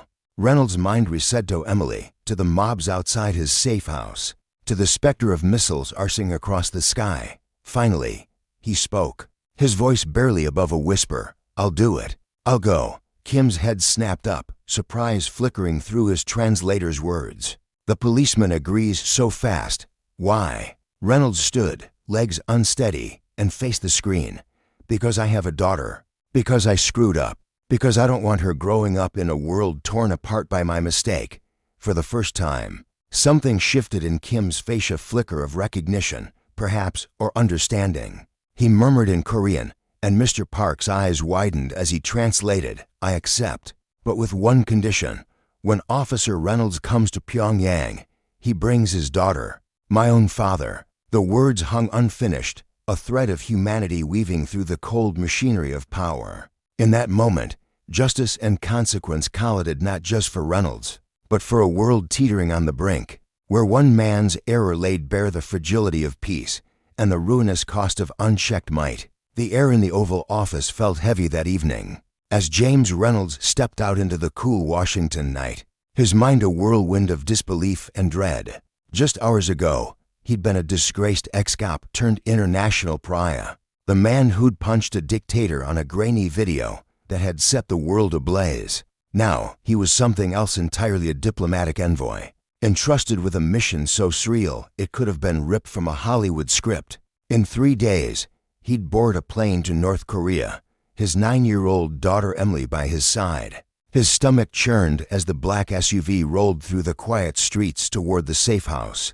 How was he supposed to explain this to her? How do you tell a little girl that she's about to meet the man her father struck? A man whose bruised face had become a symbol of chaos, and that her presence might be the fragile thread holding war at bay? Back at the safe house, Reynolds paced the dimly lit living room, the hum of the refrigerator the only sound breaking the silence. He rehearsed the words in his head, each attempt sounding more absurd than the last. Emily, with her wide hazel eyes and boundless curiosity, deserved a childhood of normal social plays, scraped knees, and ice cream cones. Not this. Yet here he was, dragging her into a world of power plays and consequences because someone in a suit had decided. She was the perfect pawn. The Secretary of State's whispered words echoed in his ears.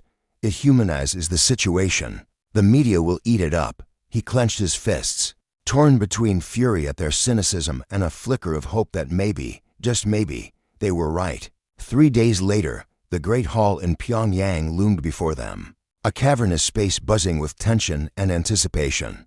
Crimson banners draped from the ceiling swayed faintly, their bold gold lettering a stark contrast to the muted gray walls. Rows of stern-faced officials in crisp suits filled the front seats, their eyes tracking every move. The air crackled with the weight of the moment, cameras whirring, translators murmuring, the world watching live as social media buckled under the strain of millions. Desperate to witness history, Reynolds stood at the podium, the crisp fabric of his new State Department suit stiff against his skin. His hands trembled as he gripped the edges of the lectern, the carefully typed speech blurring before his eyes. Below him, Emily sat in the front row, a tiny figure in a sky-blue dress that seemed to glow amidst the sea of dark jackets. She looked impossibly small next to the towering American diplomats flanking her, their rigid postures a shield against the unknown. He stole a glance at her, his heart tightening. She clutched the armrests of her chair, her knuckles pale, her face a mixture of awe and unease. She'd been so quiet on the flight over, staring out the window at the endless clouds, asking only once in her soft voice, "Daddy, are we in trouble?" He'd forced a smile, brushing a strand of her brown hair behind her ear, and promised her everything would be okay. Now, standing here, he wasn't so sure. The world expected an apology, a scripted act of contrition for his reckless punch, but all he could feel was the pounding of his own pulse. Before he could utter a word, a ripple of movement cut through the room. Kim Jong-un, seated at the far end of the stage, raised a hand with quiet authority. The hall fell silent, every breath held as Mr. Park, the translator, leaned forward to catch his words. "Before you apologize," Kim said, his voice steady through the translation, "I wish to speak with you privately. Just us, our translators, and your daughter." He pointed toward Emily, his expression unreadable beneath the faint purple shadow of a bruise that still lingered on his cheek. Gasps rippled through the crowd. The American diplomats shifted uncomfortably, one starting to object, but Kim was already on his feet, gesturing toward a side door with an air of calm command. Reynolds felt Emily's hand slip into his as they followed, her fingers cold and trembling. News cameras surged forward, lenses glinting like hungry eyes, but guards swiftly blocked their path. The smaller room they entered was a stark contrast to the grandeur outside a simple, almost serene, with polished wooden chairs arranged around a low table. A single window let in a sliver of gray daylight, casting long shadows across the floor. Kim sat across from them, his posture relaxed yet deliberate, while Mr. Park stood poised to bridge their words. Emily pressed closer to her father, her breathing shallow, her eyes darting between the two men. For a long moment, silence hung thick, the weight of the past weeks pressing down on them all. Then, Kim did something that made Reynolds' breath catch. Smiled. It wasn't the cold, calculated grin of a ruler, but something softer, almost human. "Your daughter," he said, his words flowing through Mr. Park. "She looks scared. Please, tell her she has nothing to fear." Reynolds knelt slightly, squeezing Emily's hand as he whispered, "It's okay, honey. We're just going to talk." Her wide eyes met his, searching for reassurance, and she gave a tiny nod, though her grip didn't loosen. Kim leaned forward, resting his elbows on his knees, his gaze shifting between father and daughter. "Mr. Reynolds, do you know why I wanted her here today?" Reynolds shook his head, his throat dry, every muscle tense with uncertainty. Kim's eyes softened as he continued. "Children see truth where adults build walls. Emily, when you saw the video of your father hitting me, what did you think?" Her small frame stiffened, and she glanced up at Reynolds, as if asking permission. He nodded gently, his heart pounding as she turned to Kim and spoke in a voice barely above a whisper. "I thought everybody makes mistakes. Daddy always says what matters is how you fix them." Mr. Park relayed her words, and for a fleeting second, Kim's composure faltered, brows lifted, a spark of surprise breaking through his guarded demeanor. He tilted his head, studying her, then asked, "And what do you think should happen now?" Emily fidgeted, her fingers twisting the hem of her dress as she thought. "I think you both probably wish that day never happened. And maybe you could be friends instead of being mad." Her words hung in the air, fragile yet piercing, and when Mr. Park translated them, something extraordinary unfolded. Kim faded a deep, genuine sound that seemed to startle even him. It wasn't mockery, but a release, as if her simplicity had cracked something long buried. He spoke at length in Korean, his tone thoughtful, and Mr. Park took care to capture every nuance. "Your daughter is wise beyond her years, Mr. Reynolds. She's right. This moment has taught me something I'd forgotten. In my country, No one has dared lay a hand on me since I was a boy. Perhaps I needed to feel human again, to remember what it's like to face consequences like anyone else. Reynolds stared, his mind reeling. This wasn't the tyrant he'd expected. This was a man reflecting, peeling back layers of power to reveal a flicker of vulnerability. Kim straightened, his voice firming with resolve. I've decided to turn this mess into something better. You'll still apologize as the world demands it, but afterward, I'll announce new talks with America. We'll build bridges from this, not wars. Tears pricked at Reynolds' eyes, a lump rising in his throat. Thank you, he managed, his voice breaking. I'm so sorry for what I did. I never meant. Kim raised a hand, cutting him off with a faint smile. Save it for the cameras, he said through Mr. Park, a glint of humor in his eyes. But know this, your punch might have done what decades of diplomacy couldn't. Sometimes, it's the mistakes that open doors. They returned to the great hall, the crowd buzzing with renewed energy. Reynolds delivered his apology, the words flowing not from obligation, but from a strange, quiet peace. When he finished, Kim rose and crossed the stage, extending his hand. The room erupted, cameras flashing, murmurs swelling into auroras. Their hands met in a handshake that felt like more than a gesture. It was a crack in the wall of enmity, a moment born from chaos and redeemed by a child's clarity. Later, on the flight home, Emily curled against him, her head heavy on his shoulder as she drifted into sleep. Reynolds gazed out at the twinkling lights below, the hum of the plane, a steady lullaby. He'd lost everything: his badge, his old life, but somehow, he'd stumbled into peace instead of ruin. His phone buzzed softly, a message from the State Department glowing on the screen. They wanted him for a diplomatic role. He smiled, brushing a hand over Emily's hair. Justice, he realized, wasn't just punishment, it was consequence meeting grace, and power, when abused, could topple empires or mend them, depending on who dared to face its truth.